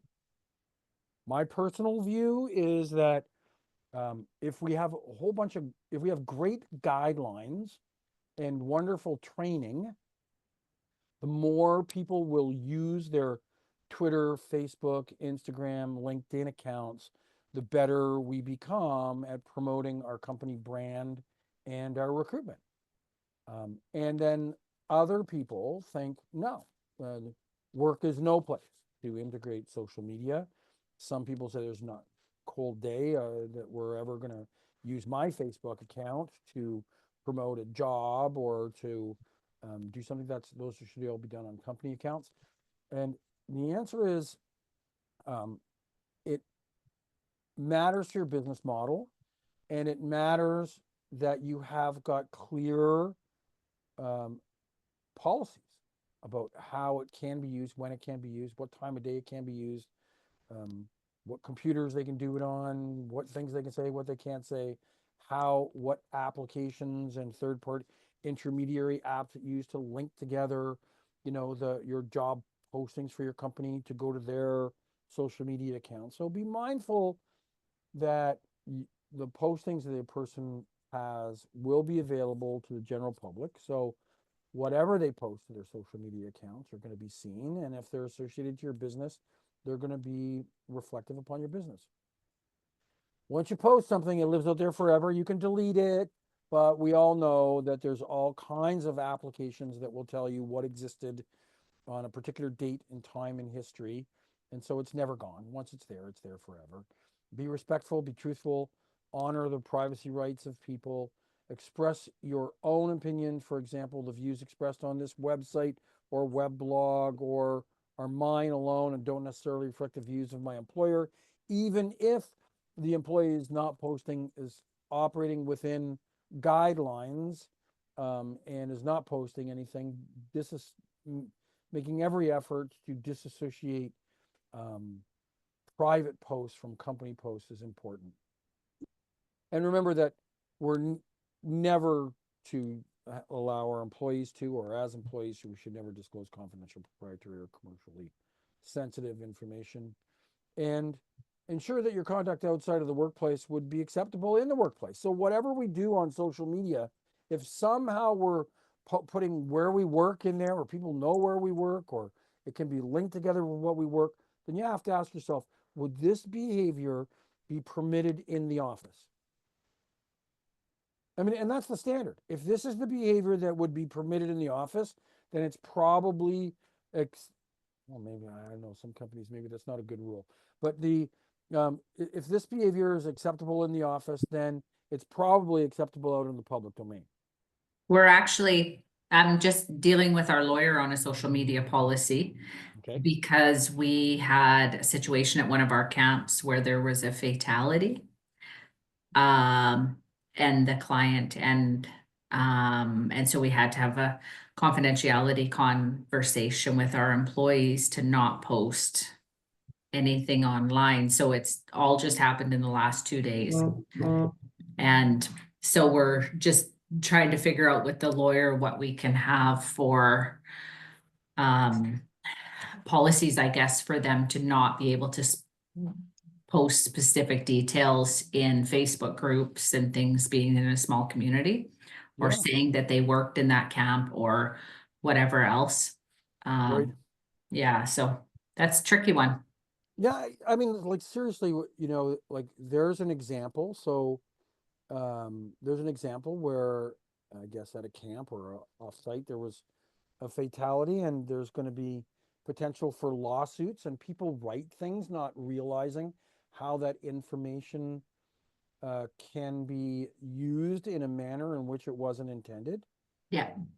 There's also the issue of moral sensitivity.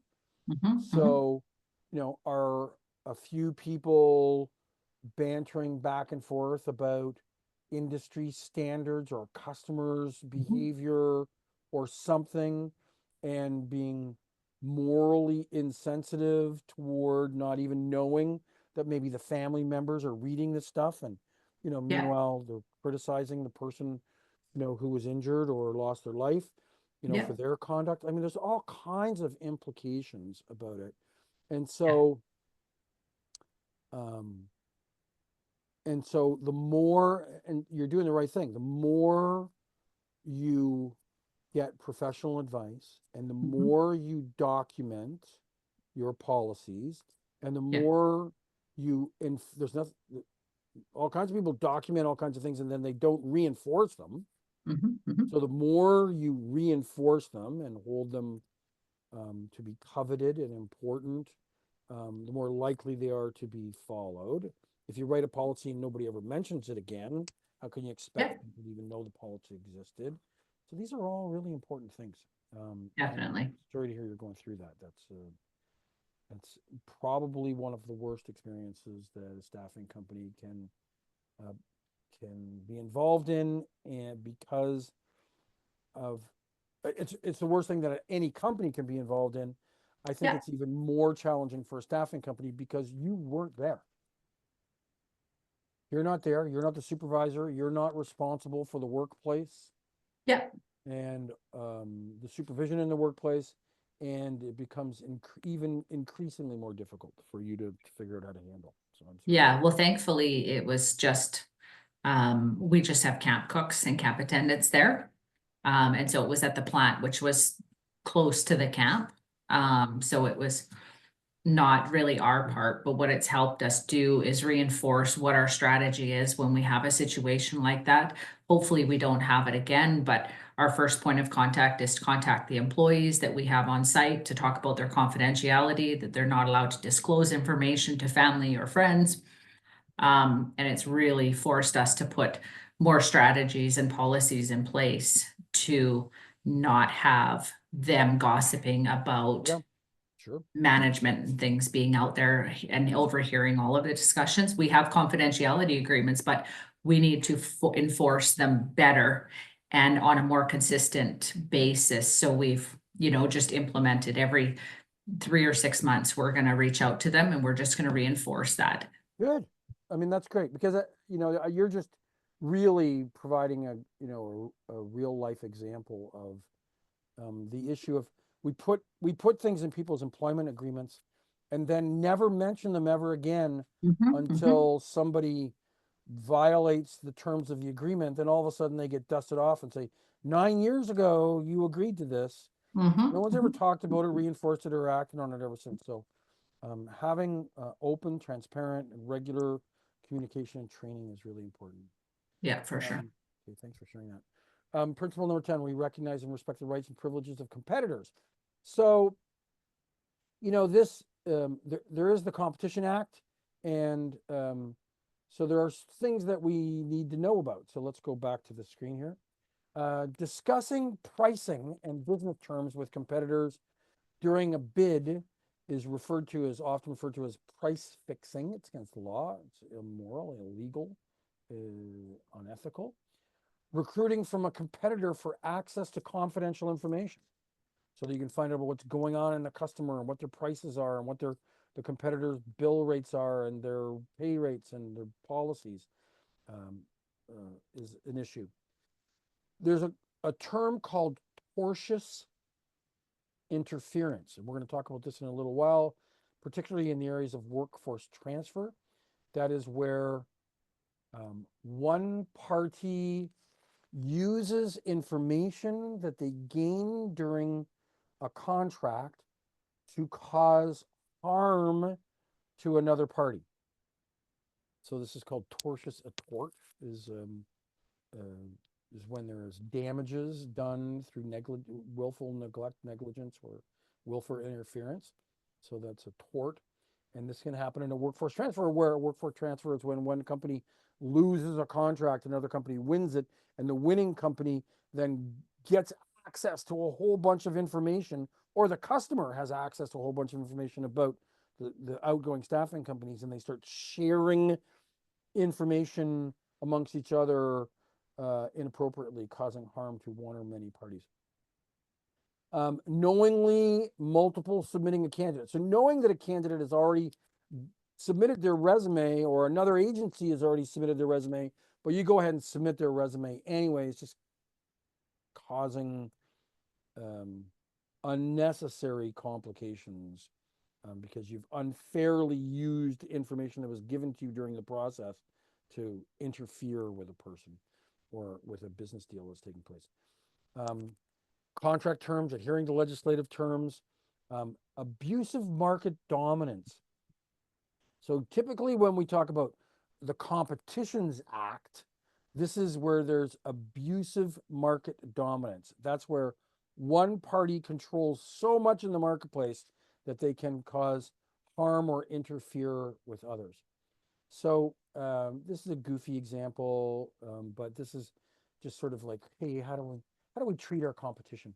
So you have a walk-in candidate, and you spend a few minutes with this walk-in candidate and the candidate. You find out that that person doesn't have any of the skills you're looking for, and that you rarely recruit for, and you're aware that one of your competitors typically uses that kind of person or has a job opening for that kind of person, but not you. So, how do you handle that? Do you say, thank you very much for your application, we're going to keep it on file and we'll call you forever? Do you give the person advice? So the examples here are, thank you for coming in today.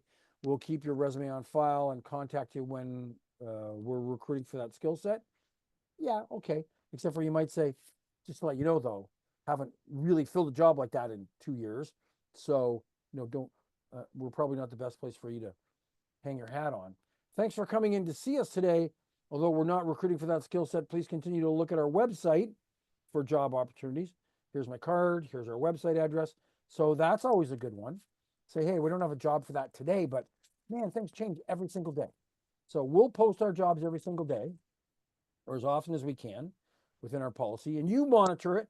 We'll be monitoring our database with your resume in it. You monitor our job postings. And if you contact us and say, hey, I like that job, that'll be helpful. That's a good way to approach it. Thank you for coming in today. Unfortunately, we're not recruiting for that skill set. Here's my card and our company website. I recommend that you check out the site for new postings on a regular basis, same thing. But you can also say, I also noticed that ABC company down the road, they are hiring, camp cooks. We don't hire camp cooks. They hire camp cooks. Why don't you look like you got a lot of experience at camp. Why don't you go down there and, see if you can talk to somebody about that? As a matter of fact, here's the business card or the name of the person that I know that works there. That's okay for you to do that. Thanks so much for stopping by. We're currently not recruiting for your skill set. I wish you the best of luck. Sayonara. I don't think that that's the best case approach, but it might be. It might be, hey, you're an IT professional and we only hire laborers. I don't think we can ever help you. That's fine.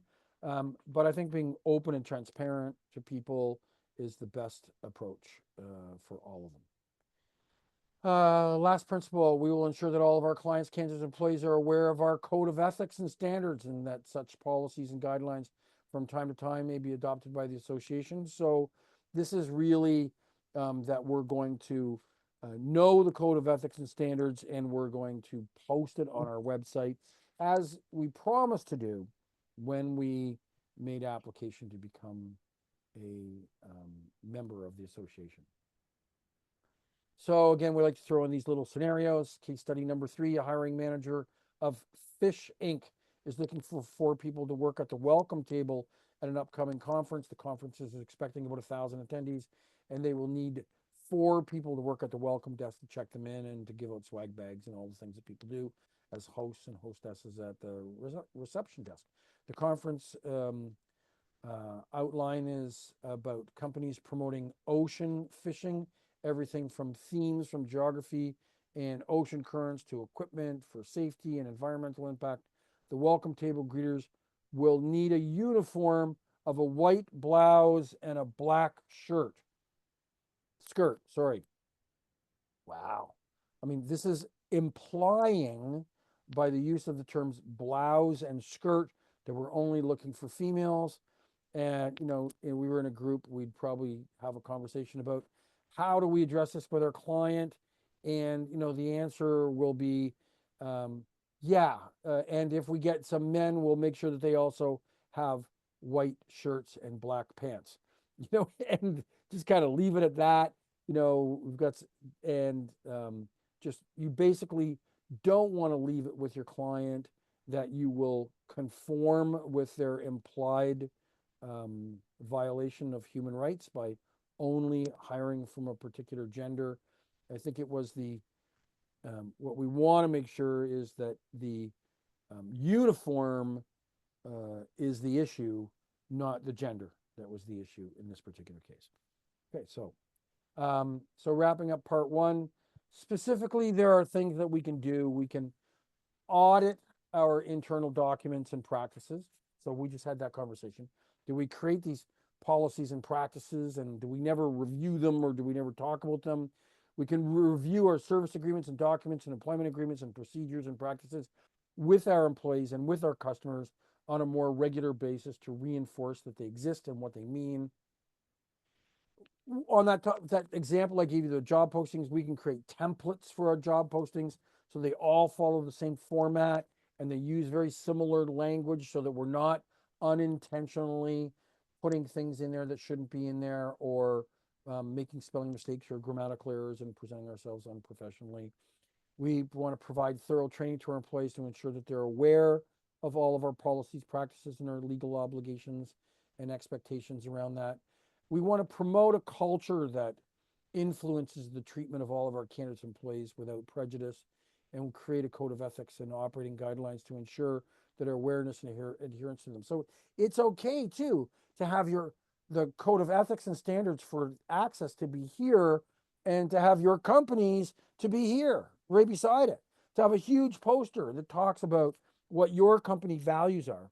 As long as they're the same or better, they're not less than those from the ACSESS code of ethics and standards. So next we're going to talk about some of these business guidelines and how we can use that to manage your practice. So it's important to have business guidelines, and it's also important to have industry guidelines. And so ACSESS has created a set of industry guidelines, and here are some examples of some of them. I mentioned a couple of them already. One of them is the workforce transfer guideline. We've changed the name of that to business transfer guidelines. And this has to deal with when the business with a client transfers from one supplier to the next. And how do we transition from having, say, my 50 employees there to the new supplier moving into that customer and taking over the provision of staffing services for that customer. So originally, 2004, I think it was called workforce transfer. Now it's called business transition guidelines, or transfer. Services during a labor dispute. We'll talk a little bit about that. What happens when our customers have a union strike, or some type of work to rule or some other dispute. Determining the right of referral on a placement when more than one agency presents the same candidate to the same job order. We talked already, so we won't talk about it much more, about headhunting staffing professionals. No, sorry. Yeah, we did. We talked a little bit about recruiting staffing professionals and headhunting staffing professionals. And about not using the association lists and events. We'll talk a little bit about the Competitions Act. I mentioned it already. We'll go into a little more detail about that. Assignment completion dates, about making sure that we try to put as many dates on the end of assignments as we possibly can. There's all kinds of legal reasons for that. There's all kinds of good business reasons for that. There's hazardous materials in a workplace. So we are the employer of record, so we've got some obligations around that. We talked about discriminatory orders, and we'll talk a little bit about application forms. So if you go, it looks a little bit different now, not a lot different, but if you go to the ACSESS website and you look under About Us, then after you go to About Us, there's a section that has to deal with operating guidelines. And there's a whole, these and other new ones that are there about operating guidelines. So one of the newest ones that's there is about managed service providers. So an MSP. I'm sure you all know what an MSP is, but a managed service provider is when there is one supply, either a third-party service or software or a company that is responsible for the selection of vendors, the distribution of orders, the receipt and presentation of candidates for those orders, and often the invoicing and payment for the temporary staffing or employment agency permanent jobs that came through that. So an MSP, a managed service provider, is that company or that service that is responsible for managing all of those things. Now, this really came about in the late 1990s, early 2000s, and has grown since, where there was many suppliers all supplying to one customer, and the customer wanted to use their payment process and their rules and compliance to their rules and their timesheet management and the reduction of maverick spend. So this is by individual department managers buying services from companies that are not on approved lists. Then we've got this thing called rate card compliance, which is, are you getting billed exactly what you're supposed to be billed with the rates you're supposed to be billed? All of these things. And along came VMS, software suppliers and companies that use managed services software or VMS software to help companies to say, let's streamline this for you. And very often one vendor becomes the primary vendors, then others become the subcontracted vendors. But there's also this notion called vendor neutral MSP, where the primary supplier doesn't give preference to themselves. That the system is designed to say, we run the system and we're one of the vendors, but there's 3 other suppliers, and the job orders and the opportunity to fill the job orders will go out equally or through some pre-established set of rules that doesn't give an unfair prejudice or biasness towards the managed service, the managed service provider, to the one company. So people talk about vendor neutrality as if it's some honorable thing that will encourage sub-vendors to get on board and participate.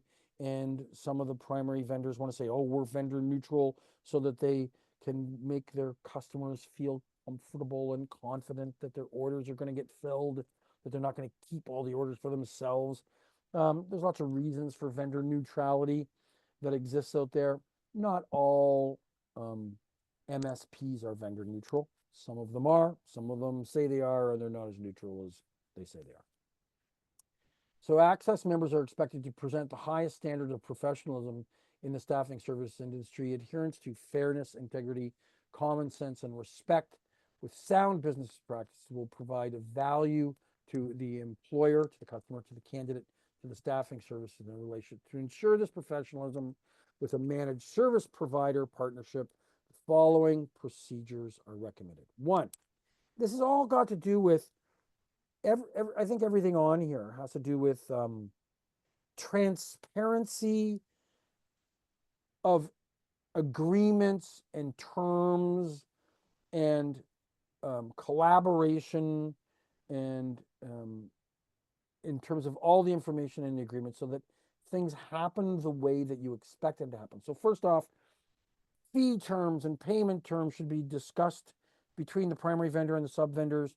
And it all should be documented clearly with signatures to avoid any misunderstanding so that the sub vendors aren't blaming the primary vendor of being not neutral or unfair or taking money or not paying what they should pay. A documented vendor fee should be on file at all participation organization offices, which means of the vendors and of the customers, people should know if there's a fee. And sometimes there is a fee. It's kind of like, the primary vendor gets to bill and pay, and they might take 2% or 3% or 1% or 6% of all the sub vendors' revenue. So, in other words, they're getting paid to facilitate this centralization and common platform for this whole thing to happen. So, if there are fees, they need to be well documented, and everybody should know that they exist so that there isn't a misunderstanding or misinterpretation of what's really going on. If there is a documented markup, which sometimes can happen, I'll give you an example. In one province, the supply of nurses is all done under the union nurses pay rate. So that if any vendors are supplying nurses to hospitals, they have to pay the same pay rate that the hospitals pay their nurses. And so the contract is based upon markup. It's not based upon bill rate.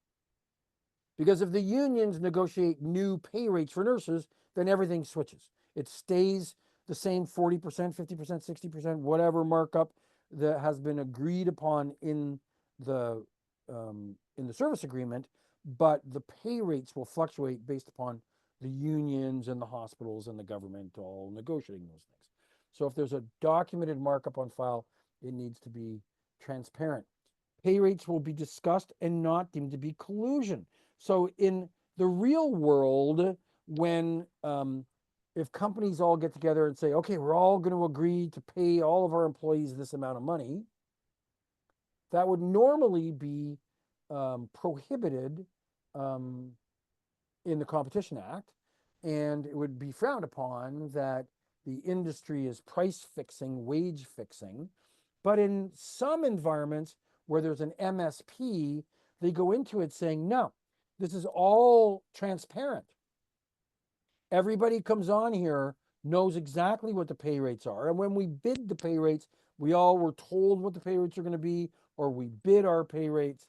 And so pay rate discussions are actually open and transparent, and they're not considered to be collusion because at some point in time, they went through a competitive market situation for the duration of the contract. And so from that point on, transparency is more important, and it's not considered to be collusion. Discussions that take place in the vendor neutral MSP environment may include pay rates and markups and the same business process and other relevant data. And so in an MSP environment, the transparency of information is not collusive behavior. It is the exact opposite. It's considered to be professional behavior. Suppliers are expected to fulfill customer and MSP requirements in good faith. In other words, if there is a vendor neutral situation, then the vendor neutral MSP who's managing the software or managing the orders or managing the billing isn't using the information in a way that gives them an unfair advantage. So they do it in good faith. And that MSP and particularly vendor neutral providers are expected to maintain confidentiality throughout that, so that they're not providing information that they collected through these system or process and then sharing it somewhere else. And the confidentiality must be maintained to protect everybody involved. So a workforce transfer is when we talked about when one company wins a contract and another company loses it. Let me just take a look here and see if I've got, I'm going to go back to see if I have got a link.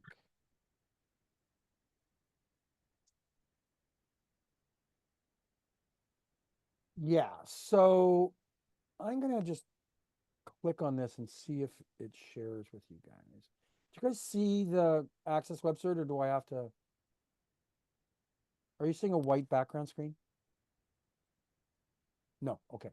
So hang on a second.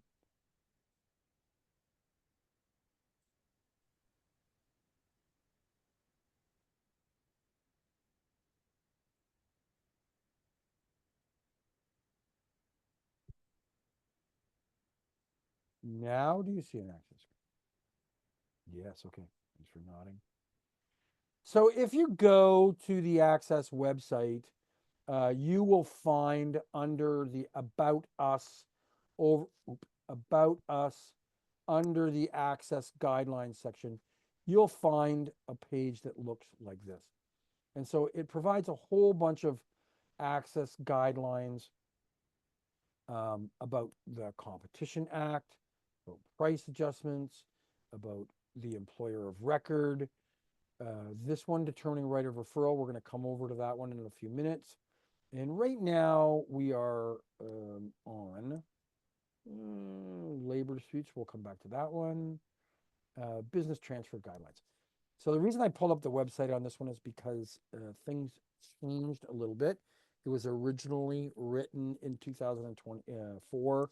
It was modified in 2024. And basically it kind of goes like this. Get that out of my way. Can you guys read that okay? Is it big enough? It's big enough. Yeah, no, yeah. So the outgoing firm is when a bidding firm receives notification that they've been declined or they're losing the contract, or they're not going to be one of the many suppliers, then they will begin negotiations with their client regarding this exit strategy, because there's a bunch of people working there now that might be expected to work there for a longer period of time, and the date of the contract transition might not line up perfectly for that. So in other words, you might get an order yesterday for a year, but the contract's going to change place in 3 weeks from now. Negotiations with the customer should commence as soon as possible after receiving notification, and the transition method should be determined based upon the potential customer contractual obligations. So in other words, do they already have a written agreement with you? So the fact that they went out to tender that's going to have new agreement terms for the new supplier doesn't undermine the terms that you have. So you've got a contract that says you're going to get 3 months notice or 30 days notice or something. So that is going to take priority. Then it's going to take priority, and you might have a written contract, but those terms might be on your time cards, and they might be in your invoices, and they might be in your standard business practices that you've been doing for a long time. So you got to look at all of those things, not just your contract, but all the ways that these issues have been evolved and established in the past, and they're going to take priority. The outgoing staffing company and the incoming organization should meet to talk about what their intentions are with respect to the transition.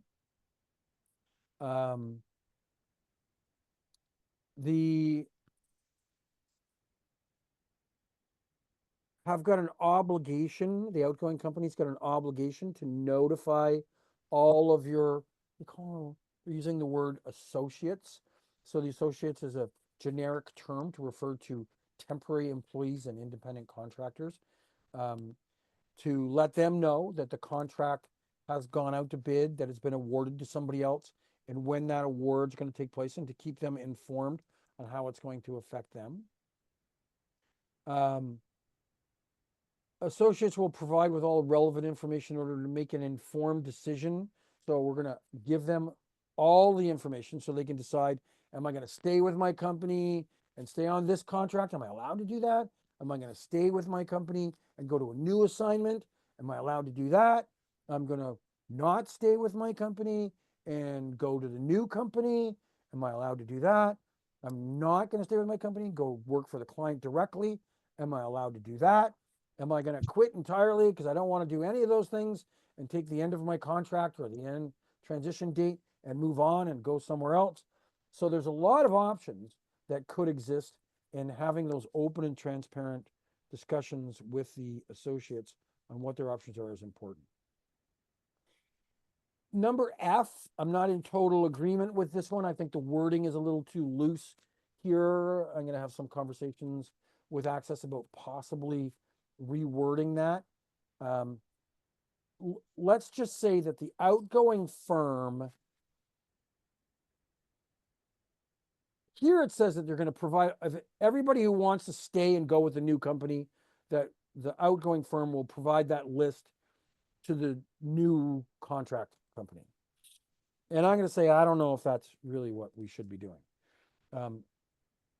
What we really should be doing is saying, let's ask our employees what they want to do. Let's give them options and tell them what's going to happen in the contract. Your job will exist only if you transfer to the new company. If that's what's going to happen, that all the vendors are going to be fired and all their employees are going to be let go. And if you want to stay there, then you have to make your intentions known. You might have to sign a document saying, Steve, I give you permission to disclose my email address and my phone number and my name and my job title and my assignment location. I give you permission to provide that information to the other party because I want to stay there and I want you to help me facilitate that. So you need to get permission from them express permission before you can disclose. You can't just say I lost a contract, so I'm giving all your information to somebody else. Steve, Yes, sir. I would think the easier way to do that would be to give the contact information of the new supplier to your existing employees and let them know that that's who you need to reach out to if you want to continue working there. I totally agree with you, and I think that, in my opinion, number F ought to be rewritten to include that as one of the potential ways. And I think that That way you kind of wash your hands of it, right? You give them the notice to do. listen, what we're saying is we don't want to wash our hands of it. I meant as far as giving away their personal information. Yeah, exactly. I mean, Yeah, for that, for sure. It makes it a lot easier, a lot cleaner. It doesn't. You're right. Like that. Personally, that's the way the original 2004 was written. That's the way it was written. That was the choice. Allow the people to know the contact person and the date of the contract, and let them go make an application. And if the new company wants to keep them, that's up to them. They're gonna have to vet Or them. even arrange them just to come in and have a day and afternoon when they could. Some kind of orientation, Yeah. or make an application, make sure that they're not, Mhm. bank robbers or something like that before they just hire them automatically. So that's a good suggestion, and that's what the original one says.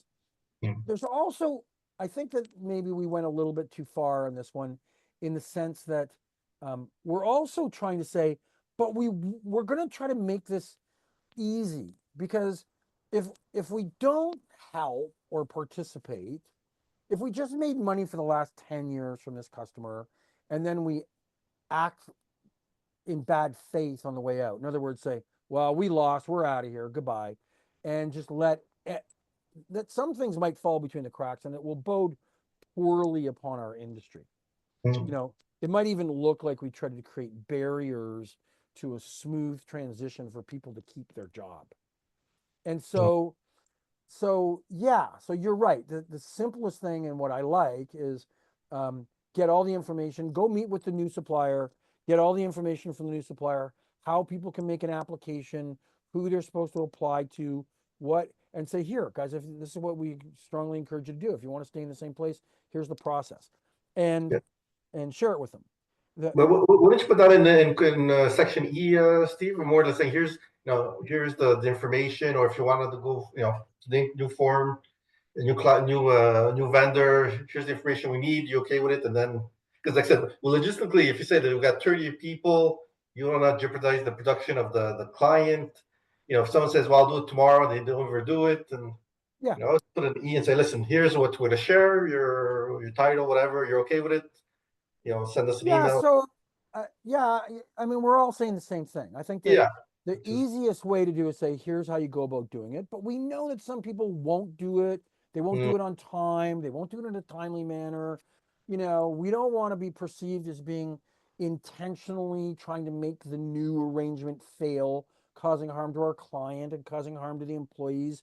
And so we might then say, or we can specifically request and get permission from an employee to share their information for the sole and exclusive purpose and only purpose that it will inform the customer and the new vendor that they have a desire to remain. Yeah. You know, and then let them work it out.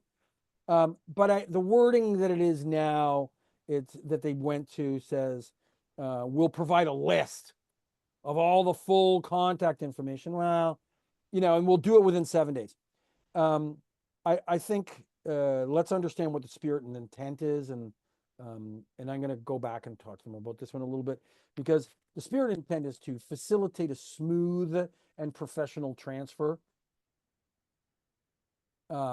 But it's not to provide some sort of weird unfair advantage to the incoming company by improperly disclosing private confidential information that can be used in a manner for which it was not intended. So, you know, so let's maybe add a little bit more clarity to that expression as we go forward. And I apologize, because I'll tell you what, I knew that this took place, but I didn't read, and I knew what the intent was, but I didn't go back and read the details of how it was written. And so we're going to work on that one a little bit. So the incoming firm, it's all the same thing, that the incoming firm receives notice that they've been chosen to provide the services. It's expected that they will not release information out into the public domain until the outgoing firms had a chance to inform their employees. So let's make sure they find out from their boss and not from the competition. The incoming firm will participate in meetings with the outgoing firms to negotiate how this transition can be seamless, what they hope for and expect, and what they are going to respect in terms of privacy and fairness. The incoming firm will meet with the outgoing firm to collaboratively discuss this transfer of business, and that it should not be less than 30 days. Anything less than 30 days is kind of unreasonable. The incoming firm will make no contact with associates of temporary workers and independent contractors until such times that they've been issued communication to their associates. In other words, people have been informed. And in fact, I think it should say they've been informed and given authorization to do so. But some employees might say, no, I don't have anything to do with this. In which case, the incoming firm shouldn't be allowed to go and tortiously interfere, now attempt to recruit. Like if I'm losing the contract and you're winning the contract, and my employee says, Steve, where you go, I go. Find me a new assignment. 30 days from now, just place me someplace else.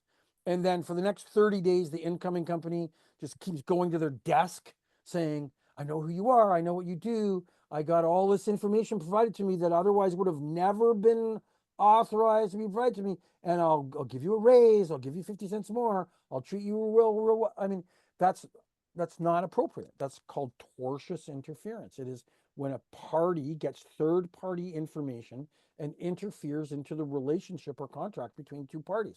So, you know, I think that we need to make sure that the outgoing company discloses information that they're authorized to disclose, and the incoming party only uses information that they were authorized to receive.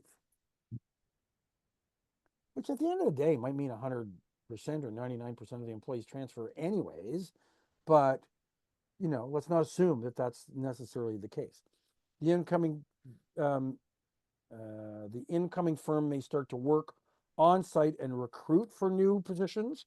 So in other words, new positions might come up and they can go on site and start doing all that stuff while your employees are still there. And that the client, through all of this stuff, that the client will be transparent in terms of them putting their bid out to public, making sure that all the current vendors know that there's a bid underway, and that they will notify everybody as soon as possible that there's been a bid award, and that the client should provide direction to the outgoing firms on timelines and transitions so that they can inform those people that they won't do it in an unduly quick way, that, you know, 30 days or more is reasonable, and that the client should provide separate space for each firm if they would like to have on-site transition meetings. So, you know, so that they'll offer opportunity to put up a booth or have an office or a private office so they can meet with people. These are all recommendations for the client to participate in. And also, hey, it doesn't talk about this, but it does talk about, we talked about already about MSPs.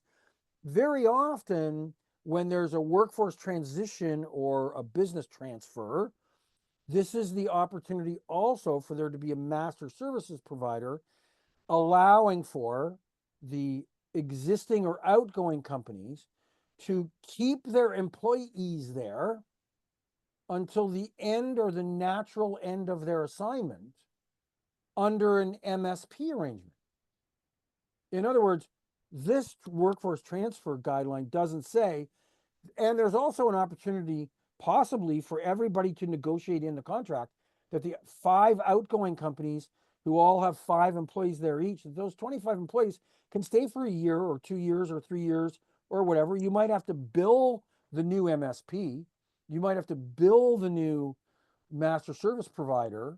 You might have to pay a 2% administrative fee, but at least those employees remain in their employment relationship without a tortious interference, without somebody interfering with the employee-employee relationship.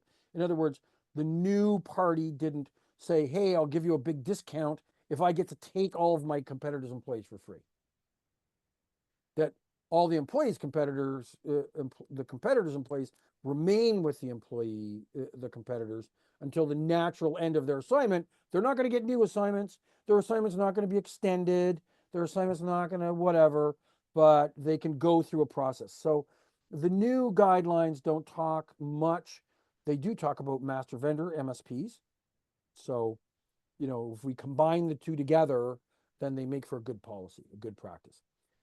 But the whole intent of this has got really 2 super principles. The first is 3 super principles. The first is, let's be open and transparent so everybody knows what's going on. The second is, let's be confidential and protect the confidentiality of the information of incoming, outgoing, vendor, so on, of everybody's information, unless and until people have given express authorization to disclose their information. And number 3, and by the way, there's no order of these 3. And number 3 is that we will attempt in every way possible to make it as streamlined and as efficient and as fair and as non-disruptive to everybody. Do the employees get to keep their jobs? Do the outgoing vendors get some notice and payment and reward for having been such a great vendor? Does the customer not all of a sudden have 10 unfilled desks with a breakdown in their productivity of their workforce because everybody was hiding their information and not participating? So we've got these 3 principles. Let's be open and transparent to everybody. Let's give people the opportunity to continue their employment without causing them undue harm.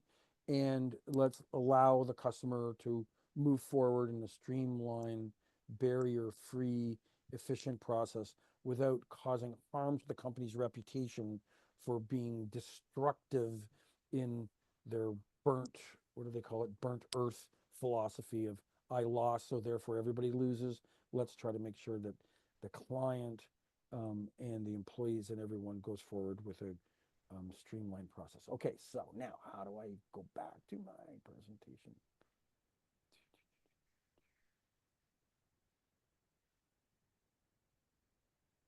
Okay, so we're not going to talk about, this is a scenario of the workforce contract. And it basically goes through those principles, so we don't need to do another one of those. Okay, a bona fide referral. This is when the staffing company,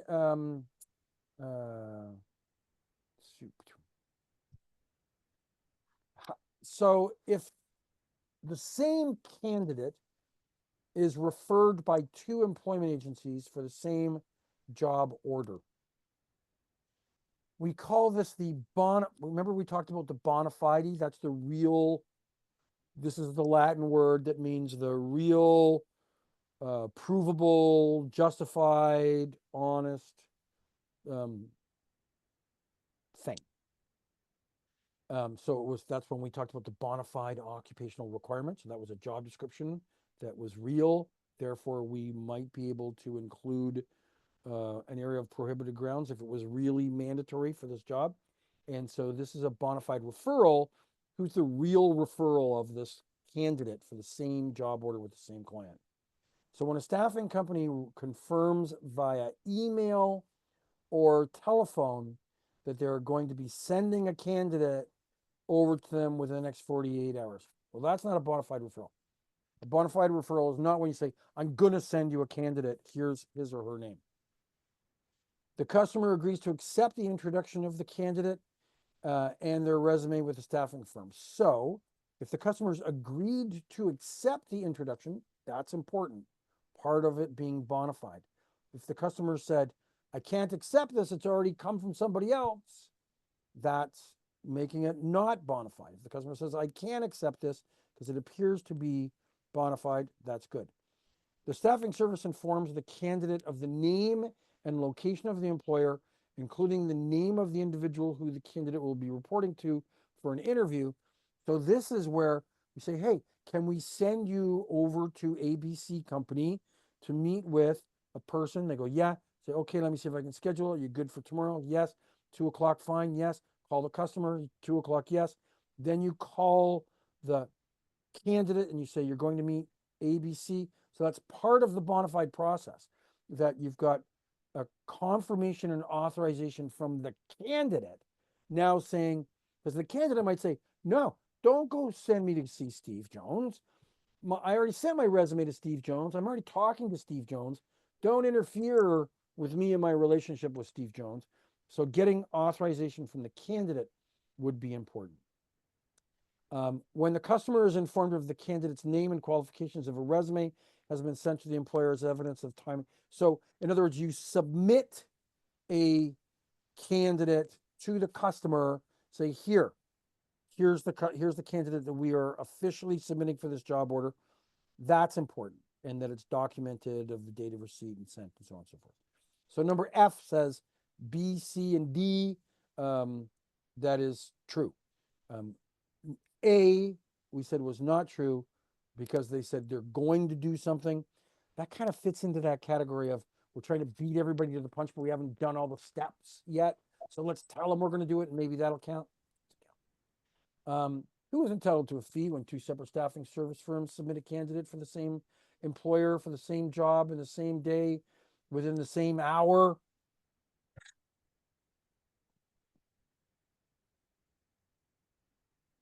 So, what's the process going to be? It's all right around exactly the same time. 2 companies submit the same candidate to the same job. And, so we got to go back and kind of review all of this stuff. Did the candidate know that 2 companies were submitting for exactly the same job to the same person at the same time? Or did one of them jump the gun? So we got to go back to all of the things that we're looking for in the guidelines to determine the right of referral. And customers do not like this. They don't like thinking, at the end of the day, it usually works out that that company that did all of the steps, they organized the interview, they did the reference checks, they overcame the objections, they made the job offer, they set up the follow-up interview, they presented the job offer to the candidate. They, the fact that 2 months ago or a month ago, 2 agencies emailed the resume to 2 different people about the same job right around the same time isn't enough. And the fact that the second company who emailed it in didn't do any of those steps and then found out at the end that their candidate got hired and tried to get paid is also inappropriate. So the fault was that the company didn't have a system to validate that your presentation of that candidate was bona fide, that it was the first and the original and it was approved and accepted. The fact that the company didn't have a good system now gets superseded by the fact that the other 9 steps of the process were all done by company number 2 and not done by company number 1. So, there's no, trust me, there's no stopping some companies from feeling jilted and trying to collect, but the jilted company should really investigate all of the facts before they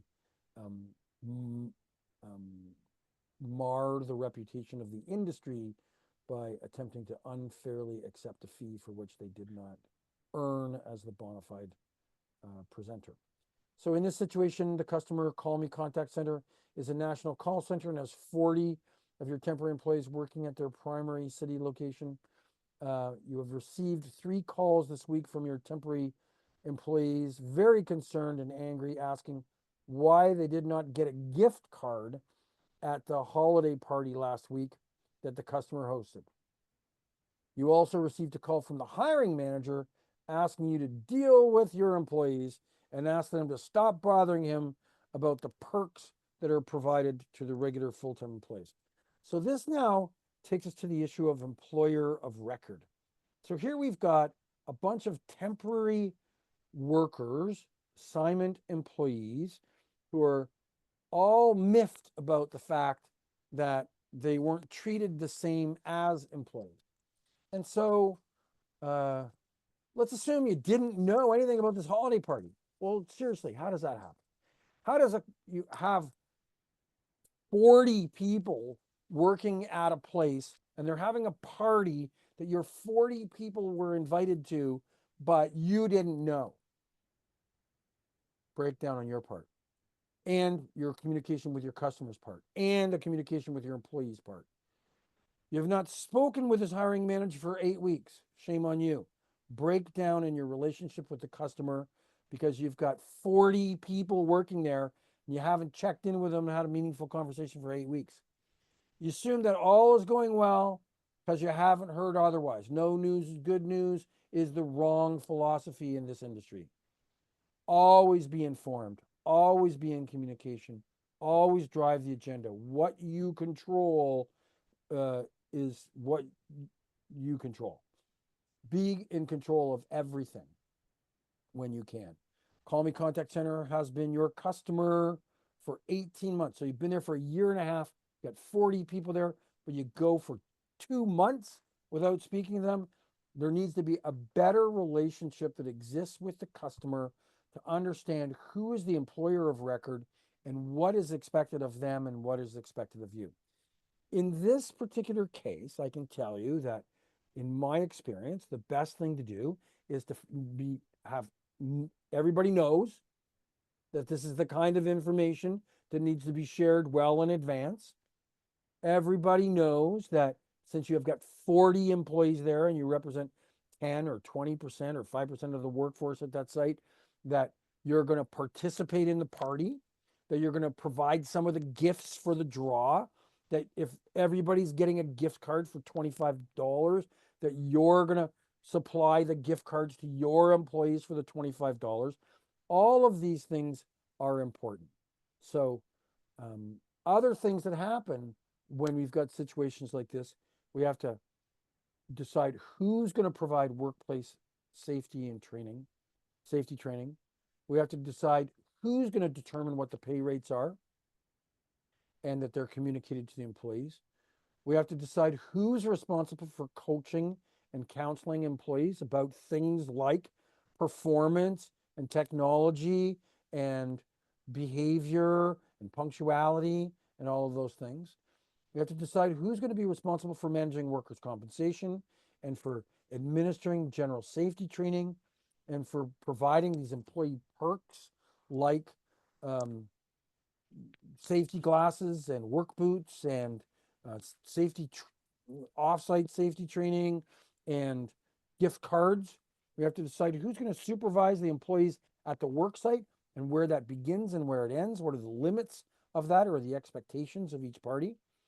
We have to have clear, concise agreement on what the length of the assignment is, whether or not they get renewed, how those renewals get communicated, and who has the right to hire and fire. Does the customer have the right to end the assignment but not fire the employee? Does the customer think they've got the right to hire and fire employees? So this employer of record issue becomes very important. It's expected that staffing service firms, if retaining temporary orders, remit appropriate source deductions.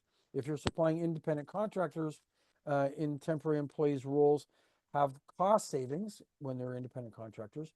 There's a short-term gain by having independent contractors there, but liabilities for long-term may be much more significant, particularly if the law says that they need to be treated as employees. And so in the case where it's not enough for a temporary staffing firm or for a customer to say, we only deal with independent contractors. Because if it looks like an employee, acts like an employee, treated like an employee, the whole point of the law and our legal obligations and our moral and ethical obligation is to treat employees as employees, not to take away their rights that are provided to them under the law as an employee for things like unemployment insurance, Canada Pension Plan, protection of their jobs when they go on maternity leave, public holiday pay, vacation pay, all minimum wage, all of these things cannot be avoided unless there is a legitimate independent contractor, third party relationship that exists, and all the terms of that relationship fit into that definition. So we can prevent negative consequences by preparing in advance. We can prevent negative consequences by managing our client's behavior. That managing our client's behavior means, is it in the agreement? Is it in the contract? Did we talk about it? Do we meet with them frequently? And so we can also do this by managing our candidates' behavior, by getting it in their contract, by posting these things on our website, by discussing it in the interview, by putting it in the assignment confirmation, by holding training sessions and online webinars, by going on site and meeting our employees and communicating with them, and of course, reporting to each other and everybody throughout the whole thing. So we know that if we go onto the website, again, if you haven't done this already, you can go to Jennifer and you can ask her to set up a specific user account for you, and then you will be in control of your passwords and so on from that point on. You can get at the members only sections, which includes the guidelines. Those guidelines can be downloaded, copies, used. There's even a templates for some things that are there. So you can download those templates and those pre-designed forms and so on for you to use. Not adhering to the ACSESS guidelines and code of ethics can result in your loss of credibility within the industry, your clients and your candidates. Can result in a liability resulting in thousands of dollars of damages, much like the one that I told you about in the leather treaty case, and countless others that we could give you examples of. The loss of business ownership, loss of clients, loss of talent because of the way that laws and legislation and liabilities exist. You can be sued or found liable or in violation of the law. If there is an injury that could even result in death, we talked a little bit about that today. Wasn't necessarily of a temporary employee, but if there is an injury that could result in death, this could be devastating to your company. So knowing who is responsible for training and supervision and guidelines is all very, very important. We'll talk a little bit about this case of Denny's restaurant. This is a case where it's not, it's kind of related to our industry because there was a recruitment company that was involved in recruiting temporary foreign workers to come to Canada and work with Denny's. And so they were provided jobs, job offers, places to live, all kinds of things. And then it turned out that these employees didn't get all the things that they were offered. So this was a class action suit, and the first class action suit that was brought by temporary workers, and it was brought against Denny's restaurants in British Columbia. The workers alleged that they paid thousands of dollars in recruitment fees. Well, first off, we know that that's illegal in most provinces now. That Denny failed to provide the amount of promised work, so the 44 or 40 hours a week in full-time basis. They failed to provide overtime when people did work overtime, and they failed to reimburse people for travel to and from various restaurants or from their provided housing that they were offered in their employment agreement. They alleged that this was a breach of contract, a breach of fiduciary duty. A fiduciary duty, by the way, is a duty that goes above and beyond to take responsibility for, much the same as a nanny might have a fiduciary duty to provide the safety and well-being of the child that they look after as if they were the mother when that child is in their care, to make sure they don't run out in front of cars, or they don't eat poison, that they get to school on time, that they're kept clean and safe from injury or from bad people. So this duty rises, and sometimes in this particular case, in the Denny's case, they claimed that Denny's and the agency had a greater sense of duty because they brought vulnerable workers to Canada on the premise that they were going to leave their country and come here for the promise of a whole bunch of very specific things that they allegedly didn't receive. They also alleged, which is illegal in Canada, that Denny's attempted to intimidate the people involved in the lawsuit, and they intimidated them so much that some people took the intimidation seriously and they removed their names from the lawsuit and said, okay, this is bad, Denny's is going to punish me. So they backed away.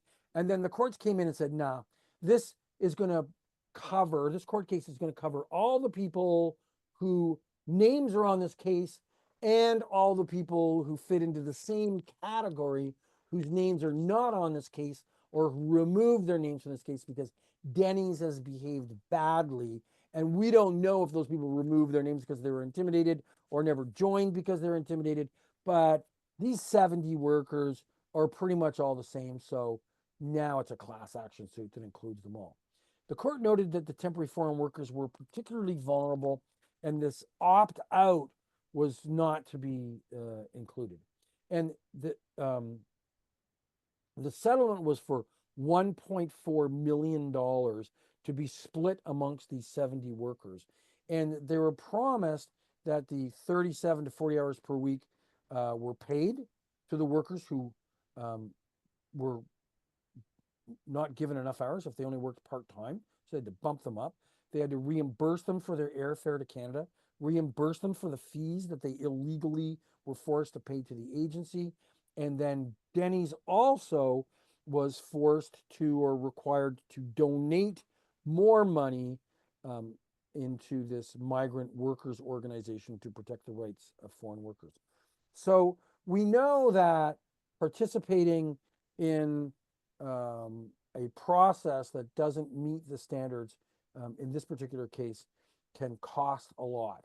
The agency was found to be jointly responsible in that, and what the arrangement between Denny's and the agency is, I don't really know on who paid what, but we do know that they were forced to pay back all of the fees that were paid and the airline fees, which I presume came out of the pocket of the organization that actually received that money, which wasn't Denny. So, we can look at discrimination, we can look at breach of confidentiality, false information, not paying fees or charging fees that are not supposed to be done. We've got this this multiple there's customers that say, oh, we'll give you an exclusive contract for this job order for this location or whatever, in exchange for a discounted fee. And then the customers go and use 5 or 4 or 2 companies anyways. So this is what we call multiple exclusive contracts. It's a contradiction in terms. You can't have multiple exclusives. Managing our clients if they were the employer of record. So there's this whole issue of is the client the employer? Are we the employer? Is anybody the employer? Requesting screening when it's not mandatory. So clients requesting that we do drug screening on people as part of the hiring process when there's nothing to do with using equipment or risks associated with drugs testing. Communicating with your clients and employees about a workforce transfer. So we talked a lot about that. So it's also our responsibility to not only say that we've got these policies as a company, but we've also got these that we're going to dig deep into the work that is done on the desk of our recruiters. Now, the industry, there are some companies in the industry that their exclusive model is that people work from home and they kind of do their own thing, except for they all use the same software. And so you can have recruiters all across the country kind of working on their own and maybe even competing against each other. But they're all working using the same applicant tracking systems, job order management system, billing systems. In these cases, these staffing companies have no real idea of what's going on at the desk of these workers because of these recruiters, because they're not being closely supervised. And so I'm just saying they don't have any idea. They have the potential to not know what they're doing. So we've got a responsibility to look at all of our employees and to make sure that they're not being discriminatory and accepting their job orders, and that they're not using personal information of candidates behind the scenes in order to curry favor from a client or from somebody. That we got to make sure that they are as equally accountable with respect to workplace health and safety, and that they're following the terms of the client contracts and confidentiality and so on. So it's not so much that just our company has the policy and our company has the concern, but we also have to ask the question, how does this get to the desk? How are these behaviors translated into day-to-day behavior? So other things would include recruiting competitors and taking candidates. So these are all things that if we prepare by knowing what are the ethical standards that we need to work for, work under, if we document those in our code of ethics and our policies and we communicate them, and then we participate in awareness, training, and reporting and ongoing supervision and observation of the conduct of our people, then we're more prepared in order to do things right. I don't think we need to go through. We already talked a lot about these ones. You know, we've got some issues. We're down to the last 2 minutes, but we've got some issues also about the behavior of our candidates, which becomes less, we become less capable of being immersed in their conduct and behavior because they're off-site always with our customers. But we have to watch out for candidates who misrepresent their skills and their credentials and their experience, and they misrepresent their previous earnings and salary, and they misrepresent their availability for jobs. And they use recruiters against each other as bargaining leverage just in order to get a raise at work. So they apply for a job and they go back and then they look for counter offers from their current employees. They fail to follow through on their commitments. In other words, they kind of use you at the beginning to learn information, and then they don't follow through on their commitments. We got to watch out for the candidates that circumvent the agency, that once they're introduced to the client, they try to do an end run and cut you out because they think that they've got a better chance. And of course, the way that by communicating more regularly with them and nurturing relationships of trust and confidence with them, they should feel like they've got a better chance of having ongoing long-term or even permanent employment with the client by being in your good books than going an end run and being in your bad books. And of course, we have to watch out for candidates who provide false references and false information about their social insurance numbers and on their resumes. And these are all things that your business systems and processes, if they're followed and they go through a workflow, that you'll be able to capture all of those things to ensure that you're not taken advantage of by the unscrupulous or unethical behavior of a candidate. We need to provide, we should provide complaints to ACSESS when there is something about a member company that we think is in violation. And we should do this within 30 days of us finding out the complaint, and ACSESS will act. We have a very rigorous process where it's kept confidential. The complaint is handled, it has to be documented in writing. You can't make a complaint to ACSESS about another member company behavior or conduct verbally. You have to stand behind your complaint. Of course, your information is kept confidential about who you are, but we don't want to have our executive director or an ethics committee put their nose on the line, their reputation on the line to address some ethical concerns with people if they can't feel like the complaint was made legitimately. The complaint process then goes to the executive director, who tries to deal with it confidentially.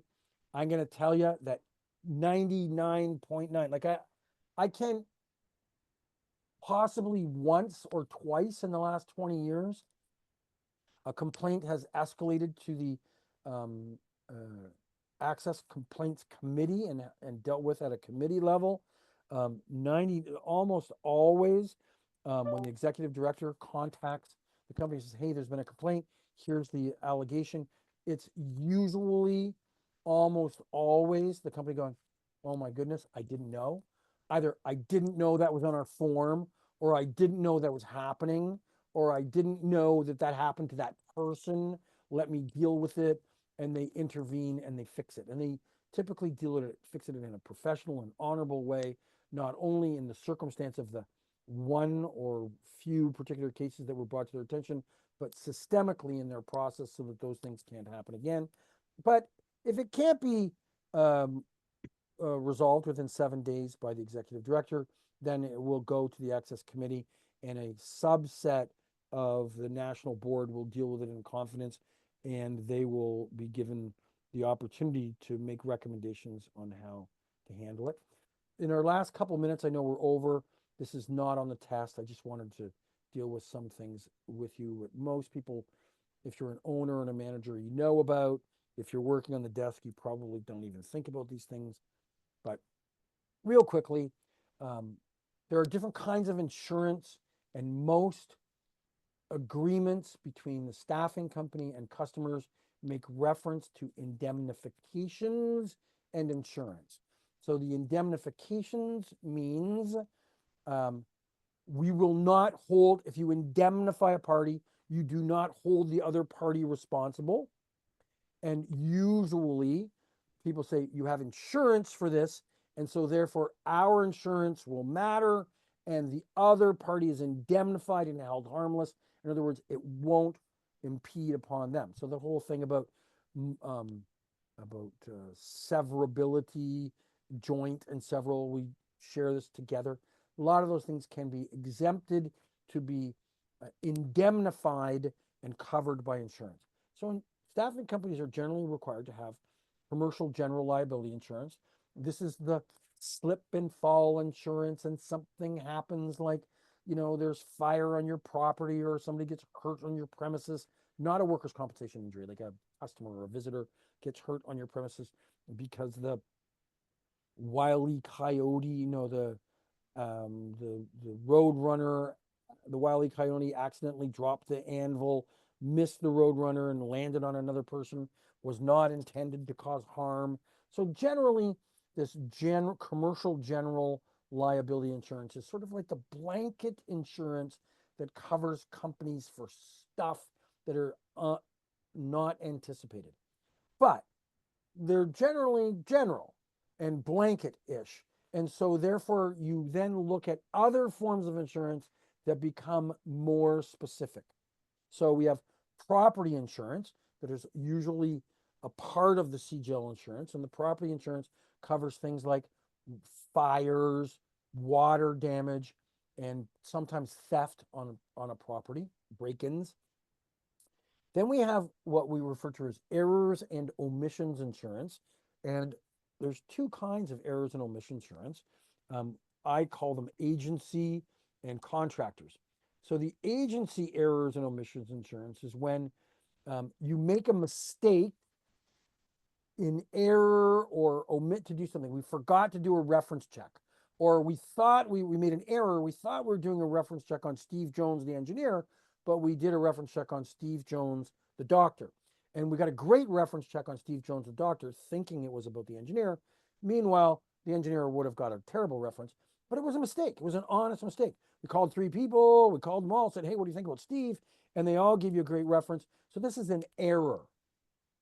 So if we omit to do something, we forgot to lock the door, we didn't tell somebody about something, we didn't email them something, there was an omission or an error that ended up causing somebody harm, where they felt that the person was liable for it because of a negligence or misconduct, then the agency can be sued.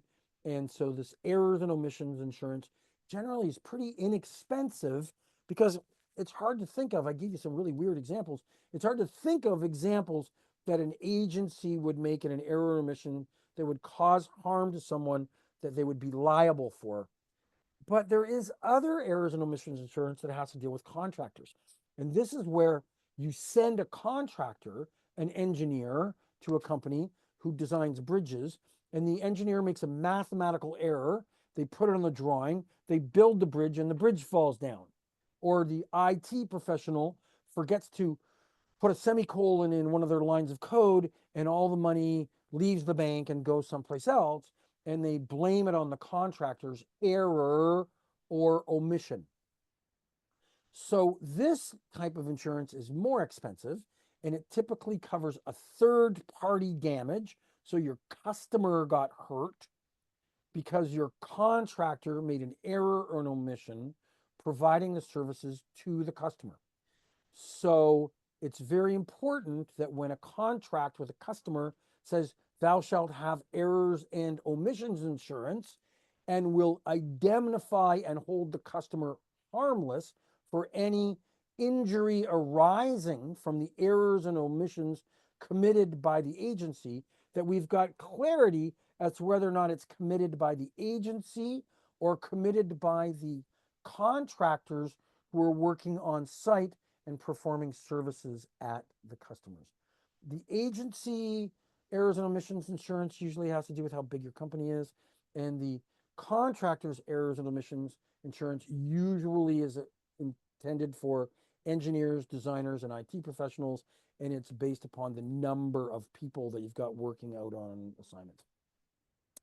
Then we've got directors' liability insurance, and this is for the owners and directors of the company who are on the board of directors, who make decisions about the policies of the company and ensuring that when they meet quarterly that they're doing their due diligence to ensure that there are standards being held so that the company is doing what they say they're going to do, and that these owners and directors who might not even work there but just go to 4 meetings a year can be insured, so that if they get sued, because so a good example of that would have been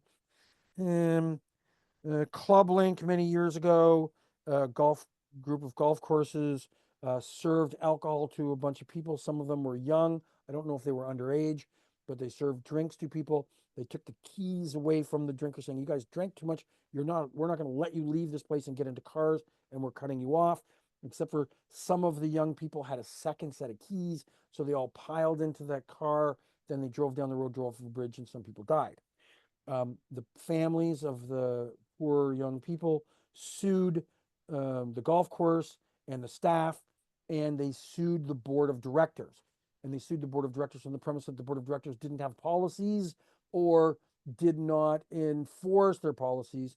They lost the lawsuit. They didn't get paid anything from that. They lost the lawsuit because ClubLink, in the end, did everything that it was expected to do, and the board of directors did. But it was the directors' liability insurance that paid for their defense of the directors.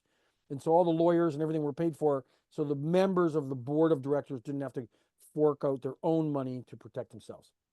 It was covered under director liability insurance. There's theft and dishonesty insurance, which is often referred to as bonding. So you'll hear people say, are your employees bonded? And so when your employees are bonded, that's an old British term, meaning that you've got insurance for your company that covers the acts of your employees if they steal or are dishonest towards your customers, which is different from this property insurance up at the top under CGF, where somebody steals from you, somebody breaks in, breaks the glass, comes in and steals all your furniture or your computers, which is different than you sending your employees to a customer to work in their house or their office, and your employees steal from your customer. So bonding insurance or third-party dishonesty insurance is where your insurance actually pays the damages to the third party. Now, usually the third party has to sue you, saying, hey, we're holding you responsible because your employee stole from us, and then that bonding insurance kicks in. But when people say, are your employees bonded, what they mean is, do you have a blanket insurance for theft and dishonesty that covers the actions of your employees while they're working at my place? Professional liability insurance has to deal with decisions that you might make that are wrong in law. So if you accidentally or improperly misinterpret the how to calculate vacation pay and you get sued for that, professional liability insurance will cover you for that. If you discriminate unwillingly, unknowingly, and get found to have to pay a fine, professional liability covers those kind of things. There's special insurances such as medical malpractice insurance and caregiver abuse insurance and other kinds of special insurance. There's automobile insurance that you can have for your own cars that your company owns. And when you see an insurance policy where it says non-owned automobile, that means that if your employees are driving their car and performing work, or even worse, better, more, one of your employees is driving your customer's vehicle, then the primary insurance on the vehicle covers that act first. So your employee is driving their car to go visit a customer. Your employee gets in an accident. They report that to their insurance company. Or if your employee goes to, assignment employee goes to work for a customer and they're now driving the customer's truck, the customer has got insurance on their truck and they get in an accident, then they report that accident to the customer's insurance company. This is the primary insured. This is the automobile insurance. And then the agency gets sued because the person who got injured or had some harm thinks, okay, I'm going to sue the employment agency too, also, above and beyond what's covered on the primary. And so the agency has non-owned insurance, which goes above and beyond the primary insurance to cover the agency when they get sued when one of your employees is driving their own or somebody else's car. Makes sense. Of course, we've got workers' compensation insurance, which by law must be, you must have. It's a federal government legislation that forces the provinces to have workers' compensation.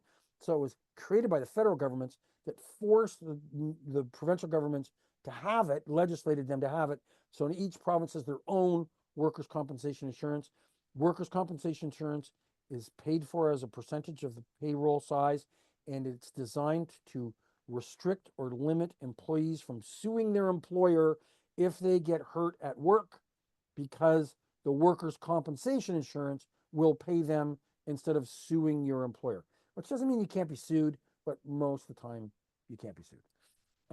And then there's this other term that's additionally insured and additionally named insured. So when you have, you typically don't have additionally insured unless you've got two staffing companies that are owned by the same people, and you've got one insurance policy that says company A temporary and company A perm, or two companies all owned under the same umbrella. So company A took the insurance and company B is additionally insured. So those are the named, those are the insured. And then additionally named insured means that you've named your customer, and that if some damage occurs to the customer, then if they sue you, just the same as the automobile, if they sue you, then the damage that would be caused to you will go towards paying the customer. So additionally insured is when you're the primary insured, and additionally named insured is what most customers want. They say, hey, I want you to name us as additionally insured. We talked about joint and several already, so that one's done. And we are 16 minutes over today. I apologize for that. But we're done. So any questions from anyone? I know I talked really fast towards the end, and I threw in 15 minutes of additional insurance stuff that was not supposed to always be there, but is there anybody who has any questions? No, it's pretty good. Good? All good? Yep. All right. I think we're, Yeah, thanks, Steve. Yeah, a lot of it's just stuff over the years. It's common sense, but it's a really good reminder. right on. Okay. I think we're on for tomorrow also. I think, is it tomorrow? Is it tomorrow? Yeah, Yep. I'm not doing the sales one. My boss did sign me up for it, so, Okay. but I think he's doing it in the fall. All right. Excellent. And also it's going to be delivered at the ACSESS conference in May in Montreal.